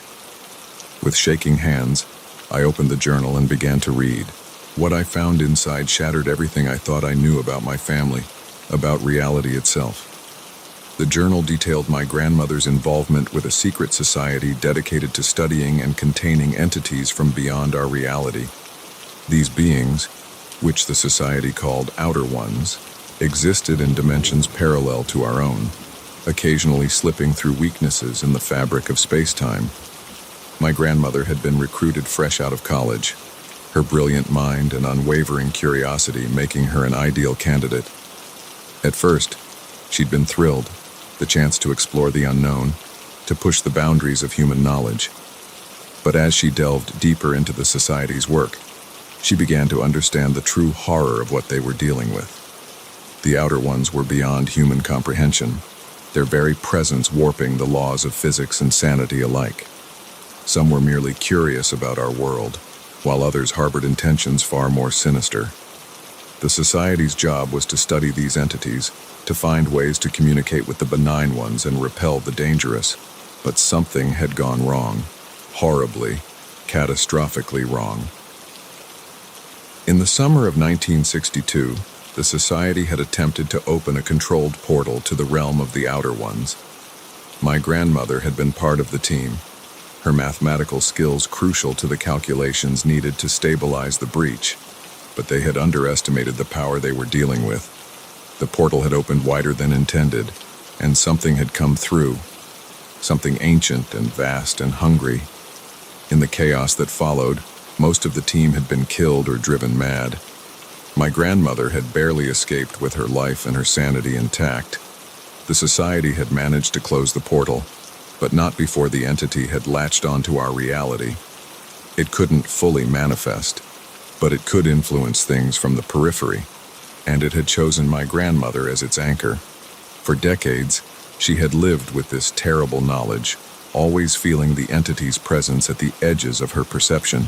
She had left the society, tried to live a normal life, but the entity followed her. It whispered to her in her dreams, showed her visions of realities that no human was meant to see. And now, with her death, it had latched onto me. As I read the final pages of the journal, I became aware of a presence in the attic with me. Not a physical presence, but a weight in the air, a sense of being watched by countless unseen eyes. The shadows in the corners seemed to deepen and writhe, taking on shapes that hurt my mind to look at directly. I slammed the journal shut, my heart pounding. But it was too late. I could feel it now, the entity that had haunted my grandmother for so long. It was aware of me, curious about this new consciousness it could touch. In that moment, I understood the true weight of the burden my grandmother had passed to me. This wasn't just knowledge. It was a responsibility, a duty to keep this thing contained, to prevent it from fully entering our world. As if in response to my thoughts, I felt a surge of something, not quite emotion, not quite thought, but a complex blend of both. The entity was communicating with me in its alien, incomprehensible way. I saw flashes of other worlds, of realities so far removed from our own that merely glimpsing them threatened to break my mind. But mixed with the terror was an undercurrent of wonder. The entity was curious, eager to learn about our world through me. And despite my fear, I found myself curious too. What could I learn from this being? What secrets of the universe might it reveal? I knew then that my life would never be the same. Like my grandmother before me, I was now a guardian of a terrible secret, a bridge between worlds that were never meant to touch. I would have to learn to live with this presence always at the edges of my awareness, to interpret its alien thoughts and keep it from influencing our world too much. As the full weight of this realization settled over me, I felt a strange calm descend. This was my purpose now, my legacy. I carefully repacked the journal and photograph into the metal box, locking it securely. I would find a safer place for it, somewhere the curious or unsuspecting wouldn't stumble upon it. As I left the attic, closing and locking the door behind me, I felt the entity's presence settle into the back of my mind, a constant alien companion that would be with me for the rest of my life.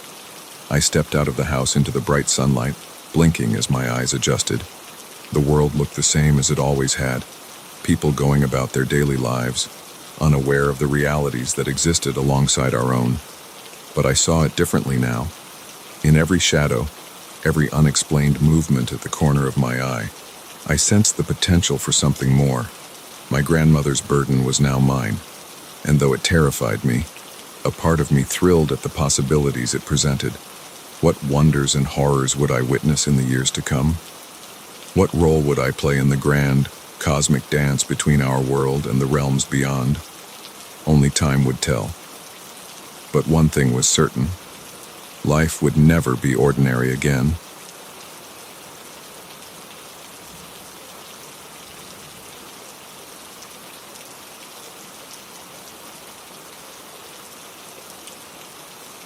The first time I saw my doppelganger, I thought I was losing my mind. It was just a glimpse, a fleeting reflection in a store window as I walked home from work. But it was enough to stop me dead in my tracks, heart pounding, because the face staring back at me wasn't quite right. It was me. But wrong. The eyes were too wide, the smile too sharp. And as I watched, frozen in disbelief, it winked at me before disappearing. I told myself it was just stress, lack of sleep, maybe the beginnings of a migraine. But deep down, I knew something wasn't right. And over the next few weeks, that feeling only grew stronger. It started small at first. Things in my apartment would be slightly out of place. A book I swore I'd left on the coffee table now on the shelf. My toothbrush on the wrong side of the sink. Nothing major. Nothing I couldn't explain away as simple forgetfulness.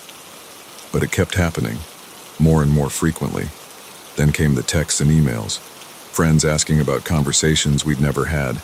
Co-workers mentioning meetings I'd attended but had no memory of. Each time, I'd laugh it off, make some excuse about being scatterbrained. But the fear was growing, a cold knot in the pit of my stomach. It was my best friend, Sarah, who finally confronted me about it. We were having coffee, and she kept giving me these strange looks. "Okay, what's going on with you?" she finally asked. "You've been acting weird for weeks, and don't try to deny it. I know you better than anyone." I wanted to tell her everything, about the reflection, the strange occurrences, the growing sense that I was somehow being replaced. But how could I without sounding completely insane? "I'm fine," I lied, forcing a smile. "Just been stressed at work, that's all." Sarah didn't look convinced, but she let it drop. As we said goodbye, she hugged me tightly. "You know you can tell me anything, right?" she whispered, "no matter how crazy it might seem." If only I'd taken her up on that offer, maybe things would have turned out differently. But I was too scared, too confused to reach out for help. And so, I faced what came next alone. It was a Tuesday night when everything came to a head. I was working late, the office empty and quiet around me. As I gathered my things to leave, I caught movement out of the corner of my eye.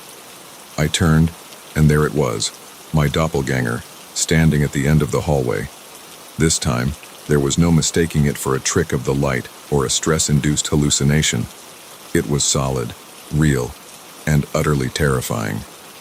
Because now I could see the differences clearly. Its skin was too pale, almost translucent. Its movements were fluid, but wrong somehow, like a marionette controlled by unseen strings. And its eyes, God, its eyes, they were mine, but filled with a cold, alien intelligence that made my blood run cold. "Who are you?" I managed to choke out, my voice barely above a whisper. "What do you want?" The thing that wore my face smiled, and I felt my skin crawl. When it spoke, its voice was mine, but distorted, like hearing myself through a bad phone connection. "I am you," it said. "Or rather, I'm what you're going to become. I'm your upgrade, your evolution. Isn't it wonderful?" I backed away, my heart pounding so hard I thought it might burst out of my chest. "You're not real," I said, more to convince myself than anything. "This isn't happening." The doppelganger's smile widened, showing too many teeth. "Oh, but I am real.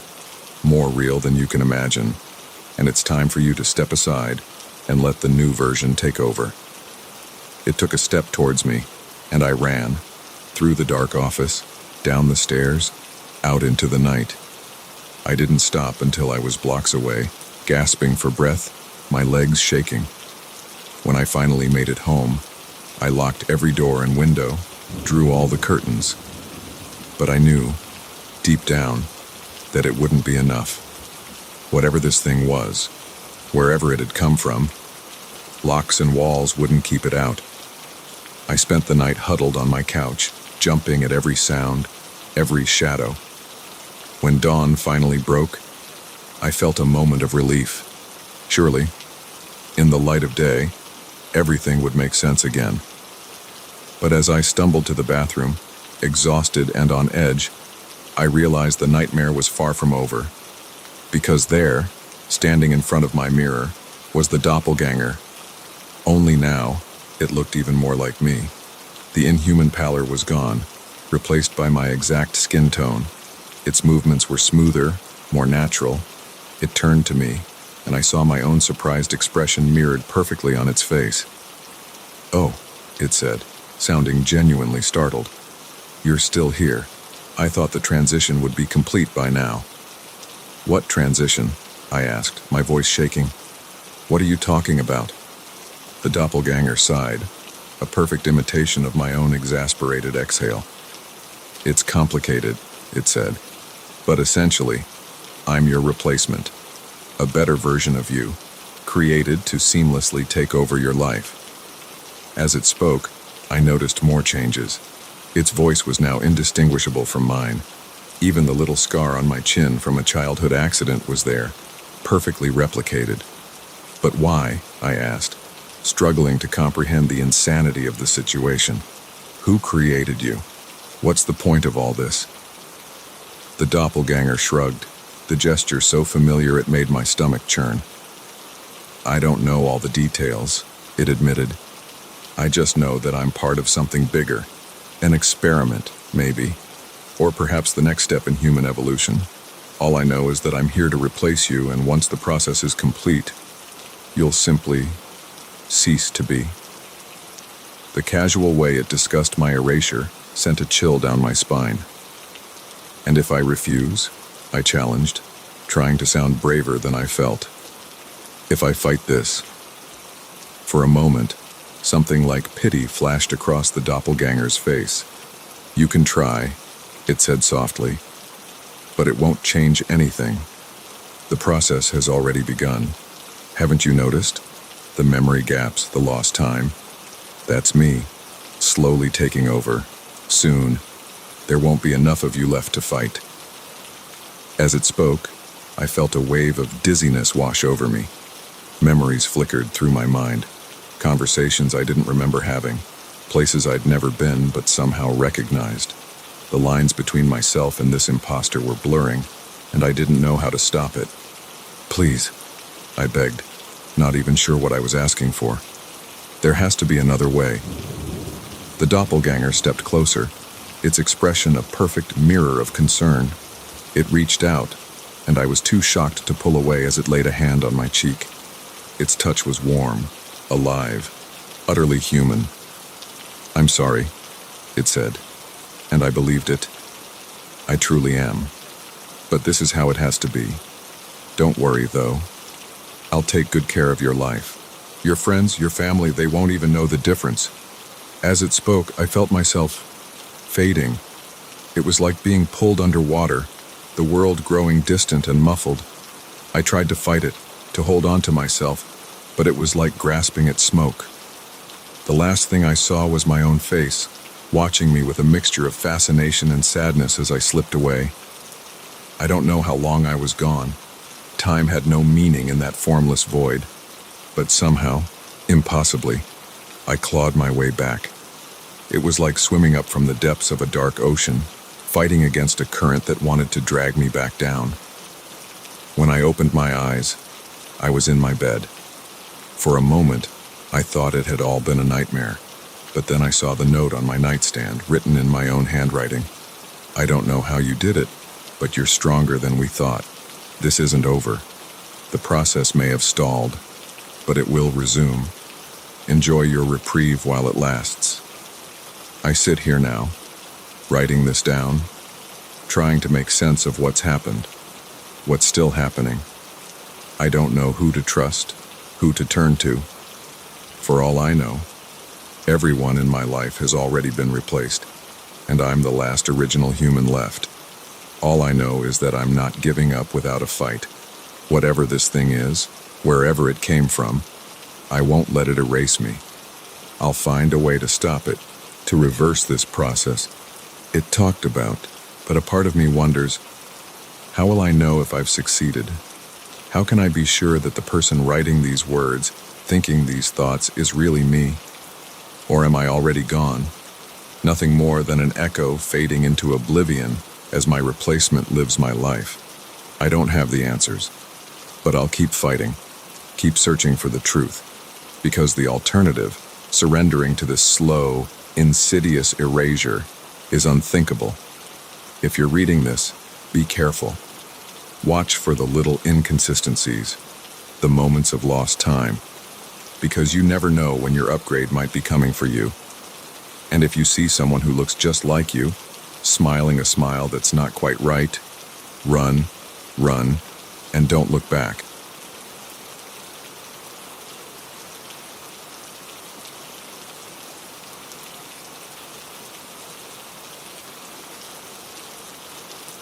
I never thought a simple house-sitting job would lead me to uncover a decades-old mystery, but that's exactly what happened last summer. It all started when my neighbor, Mrs. Callahan, asked me to look after her place while she visited her sister in Florida. Mrs. Callahan was a sweet old lady who'd lived in the same Victorian house for over 50 years. I'd always admired the place from afar, its intricate woodwork, the wraparound porch, the tower room with its circular window. So when she offered to pay me to essentially live in a piece of history for 2 weeks, I jumped at the chance. The first few days were uneventful. I watered the plants, fed the cat, and spent my evenings exploring the house's nooks and crannies. It was on the 4th night that things took a turn for the strange. I was in the attic, rummaging through old boxes out of sheer curiosity, when I found it, a small, leather-bound journal, its pages yellow with age. At first, I hesitated to open it. It felt like an invasion of privacy, reading someone else's private thoughts. But curiosity got the better of me, and I flipped it open to a random page. The date at the top read June 15, 1972. The handwriting was cramped and hurried, as if the writer had been in a rush. It's happening again. The noises in the walls, the whispers in the dark. I thought it was over, that we'd sealed it away for good, but it's found a way back. God help us all. A chill ran down my spine as I read those words. I told myself it was nothing, probably just the ramblings of an overactive imagination. But as I continued to read, flipping back and forth through the journal, a disturbing picture began to emerge. The journal belonged to a woman named Eleanor, who I assumed was Mrs. Callahan's mother. She wrote about a presence in the house, something dark and malevolent that had tormented her family for generations. According to Eleanor, it had started with her great-grandmother, who had brought something back with her from a trip to Egypt, a small statue of a jackal-headed god. At first, the family had dismissed the strange occurrences as coincidence, objects moving on their own, cold spots in rooms, the feeling of being watched. But as time went on, things escalated. Eleanor wrote of night terrors so vivid they left physical marks, of whispered voices urging violence, of shadows that moved against the laws of nature. The entries became more frantic as I read on. Eleanor described rituals performed to contain the entity, consultations with psychics and occultists. The final entry, dated October 31st, 1973, simply read, "We've done it. The binding is complete. May God forgive us for what we had to do." I closed the journal, my hands shaking. It was just a story, I told myself, the product of an overactive imagination or maybe early onset dementia. But even as I tried to rationalize it, I couldn't shake the feeling of unease that had settled over me. That night, I had trouble sleeping. Every creak of the old house, every shadow cast by moonlight through the windows seemed sinister. I told myself I was being ridiculous, that I'd let an old journal spook me. But in the early hours of the morning, as I finally began to drift off, I heard it. A whisper, so faint I thought I might have imagined it. But then it came again, clearer this time. "Find it. Free us." I bolted upright, my heart pounding. The room was empty, still, but the air felt heavy, charged with an energy I couldn't explain. And there, in the corner of my eye, I saw something move. A shadow, darker than the surrounding darkness, slithering across the wall. I didn't sleep again that night. The next day, I threw myself into research. I scoured the internet for any information about the house's history, about Eleanor and her family. What I found only deepened the mystery. There were gaps in the property records, periods where the house seemed to have no official owner, and the Callahan family had a troubling history of mental illness and mysterious deaths. As night fell, I found myself back in the attic, searching for, I didn't even know what, more journals. The statue Eleanor had mentioned, some kind of proof that I wasn't going crazy. What I found was a hidden compartment behind a loose floorboard. Inside was a small wooden box, intricately carved with symbols I didn't recognize. My hands trembled as I opened it. Inside was a statue, no bigger than my palm. It depicted a figure with the body of a man and the head of a jackal, Anubis, the Egyptian god of death. As I lifted it from the box, I felt a jolt, like static electricity but stronger. And in that moment, I heard the whisper again, "Free us." The temperature in the room plummeted. The shadows in the corners seemed to deepen, to move with a life of their own. And I knew, with a certainty that chilled me to my core, that I had made a terrible mistake. What followed was a night of pure terror. The entity Eleanor had written about was real, and it was awake. Shadows danced on the walls, taking on monstrous shapes. Objects flew across rooms of their own accord, and always, there were the whispers, promising power, threatening pain, begging for freedom. I tried to leave, to run from the house, but every door I approached slammed shut. Every window refused to budge. I was trapped, alone with something ancient and hungry. As dawn approached, I found myself huddled in the tower room, the statue clutched to my chest. I didn't want to touch it, but some instinct told me that letting it go would be even worse. Through the circular window, I could see the sky beginning to lighten, and then, just as I thought I couldn't take anymore, there was a new voice. Clear, calm, cutting through the chaotic whispers. "You have to finish it." I turned, half expecting to see a ghost, but there was no spectral figure, no visual manifestation, just the voice, somehow inside my head and all around me at once. "Who are you?" I asked, my own voice hoarse from hours of fear. "Eleanor," the voice replied. "We didn't seal it away. Not completely. We couldn't bear to destroy it, to sever the connection entirely. That was our mistake. But you can fix it. You can end this, once and for all." "How?" I asked, desperation making me willing to believe, to try anything. The voice, Eleanor, told me what to do. It was simple, really, almost anticlimactic after the night of terror I'd endured. All I had to do was break the statue at the exact moment the first ray of sunlight touched it. As the sky outside grew brighter, I positioned myself by the window. The statue felt heavier than it should, and I could feel it vibrating slightly in my hands. The shadows in the room writhed and pulsed, and the whispers grew to a fever pitch. The moment the sun crested the horizon, I brought the statue down hard on the windowsill. It shattered with a sound like breaking glass, but 1,000 times louder. There was a flash of light so bright it left me seeing spots, and a scream that seemed to come from everywhere and nowhere at once. And then, silence. Blessed, absolute silence. When my vision cleared, I found myself alone in a perfectly ordinary attic. The oppressive atmosphere was gone. The shadows were just shadows again. Even the broken pieces of the statue had vanished, as if they'd never existed. I spent the rest of Mrs. Callahan's vacation in a daze, going through the motions of house-sitting while trying to process what had happened. When she returned, I half expected her to mention something, to give some indication that she knew about the house's dark history. But she just thanked me for taking care of things, paid me, and that was that. I've never told anyone else this story. Who would believe me? Sometimes, I'm not even sure I believe it myself. But on dark nights, when the wind howls and shadows seem to move in the corners of my room, I remember, and I wonder. How many other houses out there are hiding secrets like Mrs. Callahan's? How many other ancient evils are waiting to be awakened, or finally put to rest?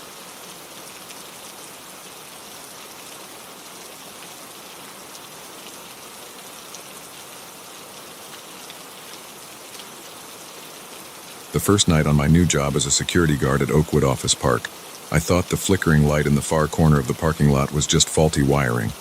By the third night, I knew better. Something was out there in the darkness, something that didn't belong in our world. And it was getting closer. I'd taken the job out of desperation. Divorced, broke, and with a stack of overdue bills, the night shift position seemed like a godsend.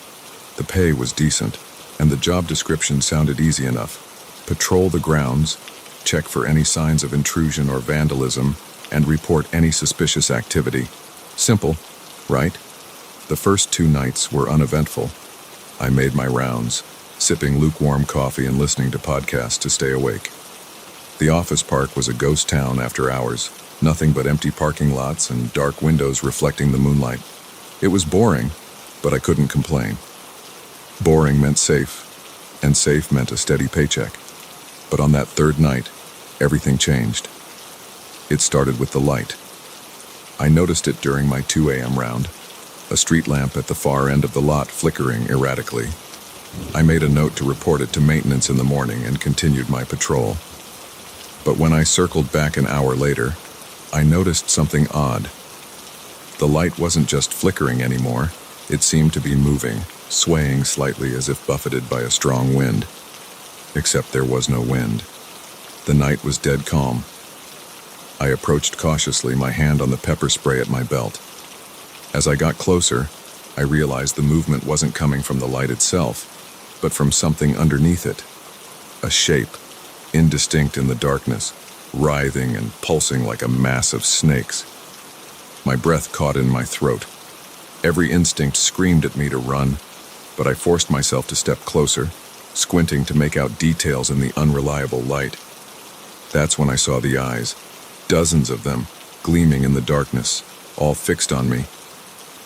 I ran, sprinted back to the security office and slammed the door, my heart pounding so hard I thought it might burst from my chest. I reached for the phone, ready to call. Who? The police. What would I tell them? That I saw a monster in the parking lot. I spent the rest of the night huddled in the office, watching the monitors and jumping at every shadow. When dawn finally broke, I ventured out, half convinced I'd imagined the whole thing. But there, under the now steady light of the street lamp, was a large, dark stain on the asphalt. It looked like oil, but it moved slightly when I approached, pulling away from my feet as if alive. I reported the oil spill to my supervisor, careful not to mention anything about eyes or moving shadows. He promised to have someone check it out, but I could tell from his tone that it wasn't a priority. The next night, I came prepared. I'd spent the day researching, diving into forums about paranormal encounters and unexplained phenomena. Most of it seemed like nonsense, but a few things stuck out. Salt, apparently, was a deterrent against many supernatural entities. I felt ridiculous packing a container of Morton's in my bag, but it made me feel a little safer. The flickering light was back, more intense this time, and the shape beneath it had grown, spreading across the parking lot like a living oil slick. As I watched, frozen in horror, tendrils of darkness began to reach out, exploring the surrounding area with an unsettling intelligence. That's when I heard it, a sound so low it was more felt than heard, a vibration that seemed to come from everywhere and nowhere at once. It made my teeth ache and my vision blur, and carried with it a sense of ancient alien hunger. I ran again, but this time to my car. I grabbed the salt and a flashlight, then forced myself to approach the writhing mass. The vibration grew stronger, and I could feel something pulling at my mind, urging me to step into the darkness, to let it envelop me. With shaking hands, I opened the salt container and began to pour, creating a circle around myself. The effect was immediate and shocking. Where the salt touched the dark substance, it hissed and recoiled, leaving clean patches of asphalt behind. Emboldened, I began to walk forward, pouring salt as I went. The darkness retreated before me, the eyes blinking out one by one. The vibration in the air took on a different quality, no longer hungry but angry. I worked through the night, using up every bit of salt I had. By the time the sky began to lighten in the east, I had managed to push the entity, for lack of a better word, back to the far corner of the lot. It was contained, but not defeated. I could still see it pulsing there, waiting. Over the next few weeks, a pattern emerged. Each night, the entity would try to spread, and each night, I would push it back with salt. I started bringing larger quantities, buying it in bulk from a restaurant supply store. My car's trunk was filled with bags of the stuff. I tried to tell others, my supervisor, the day shift guards, even a few of the office workers who came in early, but no one believed me. They saw the salt, dismissed my talk of living shadows as some kind of prank or mental breakdown. I was written up twice for misuse of company resources and warned that any further incidents would result in termination. But I couldn't stop. Whatever this thing was, I was the only thing standing between it and what? I didn't know, but I was certain it wasn't anything good. As the entity's attempts to spread became more aggressive, I started to notice changes in myself. I was losing weight, my skin taking on a gray, unhealthy pallor. I had trouble sleeping during the day, plagued by nightmares of endless darkness and watching eyes. And sometimes, when I looked in the mirror, I could swear I saw something moving in the shadows behind me. It all came to a head on a moonless night in late October. I arrived for my shift to find the parking lot in darkness, every light extinguished. And there, in the center of the vast empty space, was the entity. It had grown massive, a roiling sea of darkness that seemed to devour the very air around it. I reached for my salt, but I knew it wouldn't be enough. Not this time. The vibration in the air was deafening now, and I could feel my sanity slipping as I stared into that vast, hungry void. That's when I saw them. People, dozens of them, walking slowly towards the darkness. Their eyes were blank, faces slack with a terrible ecstasy. I recognized some of them, office workers, other security guards, even my ex-wife, all of them drawn here, called by the entity for God knows what purpose. I tried to stop them, screaming warnings that fell on deaf ears. They walked past me as if I didn't exist, stepping into the darkness and vanishing without a sound. I watched in horror as the entity pulsed and grew with each person it consumed. In that moment, I knew what I had to do, what I should have done weeks ago.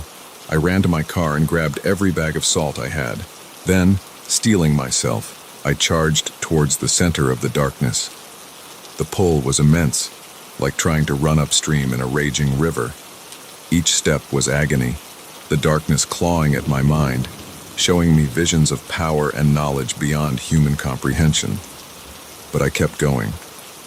I reached the epicenter, where the darkness was so thick it was almost solid. And there I saw it, a tear in reality itself, a portal to somewhere else, somewhere no human was ever meant to see. With the last of my strength, I upended the bags of salt directly into the portal. The reaction was immediate and catastrophic. The entity screamed, a sound that will haunt me for the rest of my days, and began to collapse in on itself. The darkness rushed past me, back towards the portal, taking with it all those it had consumed. I was the only one left in the parking lot when it was over, the only one who remembered what had happened, the only one who knew how close our world had come to something terrible. I quit my job the next day, moved to a new city, started over. But I can't forget, and sometimes, on dark nights when the shadows seem to move of their own accord, I find myself reaching for the container of salt I always keep nearby, just in case.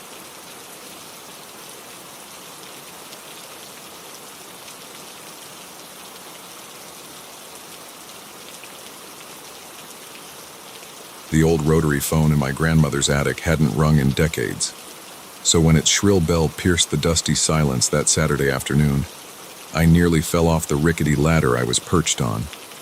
I stared at the ancient black device, my heart pounding. It couldn't be ringing. It wasn't even connected to anything, and yet the sound persisted, demanding to be answered. With trembling hands, I picked up the receiver. "Hello?" I whispered, half expecting to hear nothing but static. Instead, a voice crackled through, distant and distorted, but unmistakably familiar. "Emily, is that you, sweetheart?" My breath caught in my throat. It was my grandmother's voice. My grandmother, who had passed away 3 months ago. "Grandma?" I choked out, my mind reeling. "How? This isn't possible." "Oh, honey," she said, her voice warm with affection. "There's so much that's possible that you don't know about. Listen carefully now. I don't have much time." What followed was a conversation that would change my life forever. My grandmother, it turned out, had been part of a secret society dedicated to communicating with the dead. The old phone was a relic of their experiments, a conduit between our world and what she called the other side. "We thought we'd closed the connection decades ago," she explained. "But something's happened. The veil between worlds is thinning, Emily. And not everything trying to cross over has good intentions." She gave me instructions, her voice growing fainter with each passing moment. I was to find an old book hidden in the attic, perform a ritual at midnight, and above all, not let anyone else answer the phone if it rang again. "Be careful, sweetheart," were her final words before the line went dead. "They're watching. They're always watching." I spent the rest of the day in a daze, trying to process what had happened. Part of me wanted to dismiss it as a vivid hallucination, a product of grief and too much dust inhalation, but I couldn't shake the urgency in my grandmother's voice, the palpable fear underlying her words. As night fell, I found myself back in the attic, the book my grandmother had mentioned open before me. Its pages were filled with strange symbols and incantations in languages I didn't recognize. The ritual she'd described was there, tucked between pages about binding spirits and opening portals. At precisely midnight, I began, candles lit, salt circle drawn, words chanted in a language that felt ancient and powerful on my tongue. For a long moment, nothing happened. Then slowly, the air in the attic began to change. It grew heavy, charged with an energy I couldn't explain. The candle flames flickered and danced, casting writhing shadows on the walls. And then I saw them, shapes in the darkness, just at the edge of my vision. When I turned to look directly, they vanished, only to reappear in another corner. I could hear whispers, too faint to make out words but growing louder with each passing second. Fear clawed at my throat, but I forced myself to continue the ritual. My grandmother had warned me that stopping halfway could have dire consequences, so I pressed on, my voice shaking as I recited the final words. There was a flash of blinding light, a sound like reality itself tearing, and then silence. The oppressive atmosphere lifted, the shadows retreated, and I was left alone in a perfectly ordinary attic. Or so I thought. As my eyes readjusted to the dim light, I realized I wasn't alone after all. Sitting cross-legged in the center of my salt circle was a young woman. She looked to be about my age, with pale skin and dark hair that seemed to float around her as if she were underwater. Her eyes, when they met mine, were completely black. "Well," she said, her voice echoing strangely in the small space. "That was certainly interesting. I don't think your grandmother meant for you to bring me through, but here we are." I scrambled backward, my heart pounding. What are you?" The woman, if that's what she was, smiled. It was not a comforting expression. "I'm many things. A traveler, an observer, a collector of stories. You can call me Lilith." Over the next hour, Lilith explained things to me. The ritual, it turned out, hadn't just thinned the veil between worlds, it had punched a hole right through it. And while it had allowed her to cross over, it had also opened the door for less benevolent entities. "Your grandmother's society knew what they were doing," Lilith said, examining the book with interest. "They had safeguards in place, ways to control what came through. But you, my dear, just flung the door wide open." As if to emphasize her point, A low moan echoed through the attic. The shadows in the corners began to deepen and move, taking on shapes that hurt my mind to look at directly. Lilith sighed. And here they come, the hungry ones, drawn to the light of living souls. We should probably do something about that, don't you think? What followed was a crash course in interdimensional warfare. Lilith, for all her unsettling appearance and mannerisms, proved to be a knowledgeable ally. She taught me words of power that could repel the shadow creatures, showed me how to create barriers they couldn't cross. We worked through the night, sealing off the attic and then moving through the rest of the house. I could feel the entities pressing against the barriers, testing for weaknesses. Their hunger was a palpable thing, a void that longed to be filled with the warmth of the living. As dawn approached, we made our final stand in the living room. The entities had grown bolder, more desperate. I could see them now, writhing masses of darkness with too many limbs and eyes that glowed with an unholy light. "One last push," Lilith said, her voice tight with exertion. "We seal the breach. Send them back where they came from." The final incantation was the hardest. My throat was raw from hours of chanting, my mind reeling from the impossible things I'd seen. But as the first ray of sunlight crept through the window, I felt a surge of power. The words flowed from me, clear and strong, and I felt the fabric of reality shift. There was a sound like 1,000 screaming voices, a flash of light that left me seeing spots, and then silence. Blessed, ordinary silence. When my vision cleared, the shadow creatures were gone. So was Lilith. I was alone in my grandmother's living room, surrounded by overturned furniture and the acrid smell of smoke. In the days that followed, I tried to convince myself it had all been a dream. But the book remained, its pages now filled with notes in my own handwriting. And sometimes, late at night, I could swear I heard whispers from the attic, the faint ringing of a phone that shouldn't work. I've moved out of my grandmother's house now, but I keep the book with me, just in case. Because I know the truth now. The veil between worlds is thin, and there are things out there in the darkness, things that hunger for the light of the living. And sometimes, on quiet nights when the shadows seem to move of their own accord, I find myself reaching for the book, ready to defend our world once again, because someone has to stand guard against the darkness. Someone has to answer when that impossible phone rings again. I just hope that next time, I'll be ready.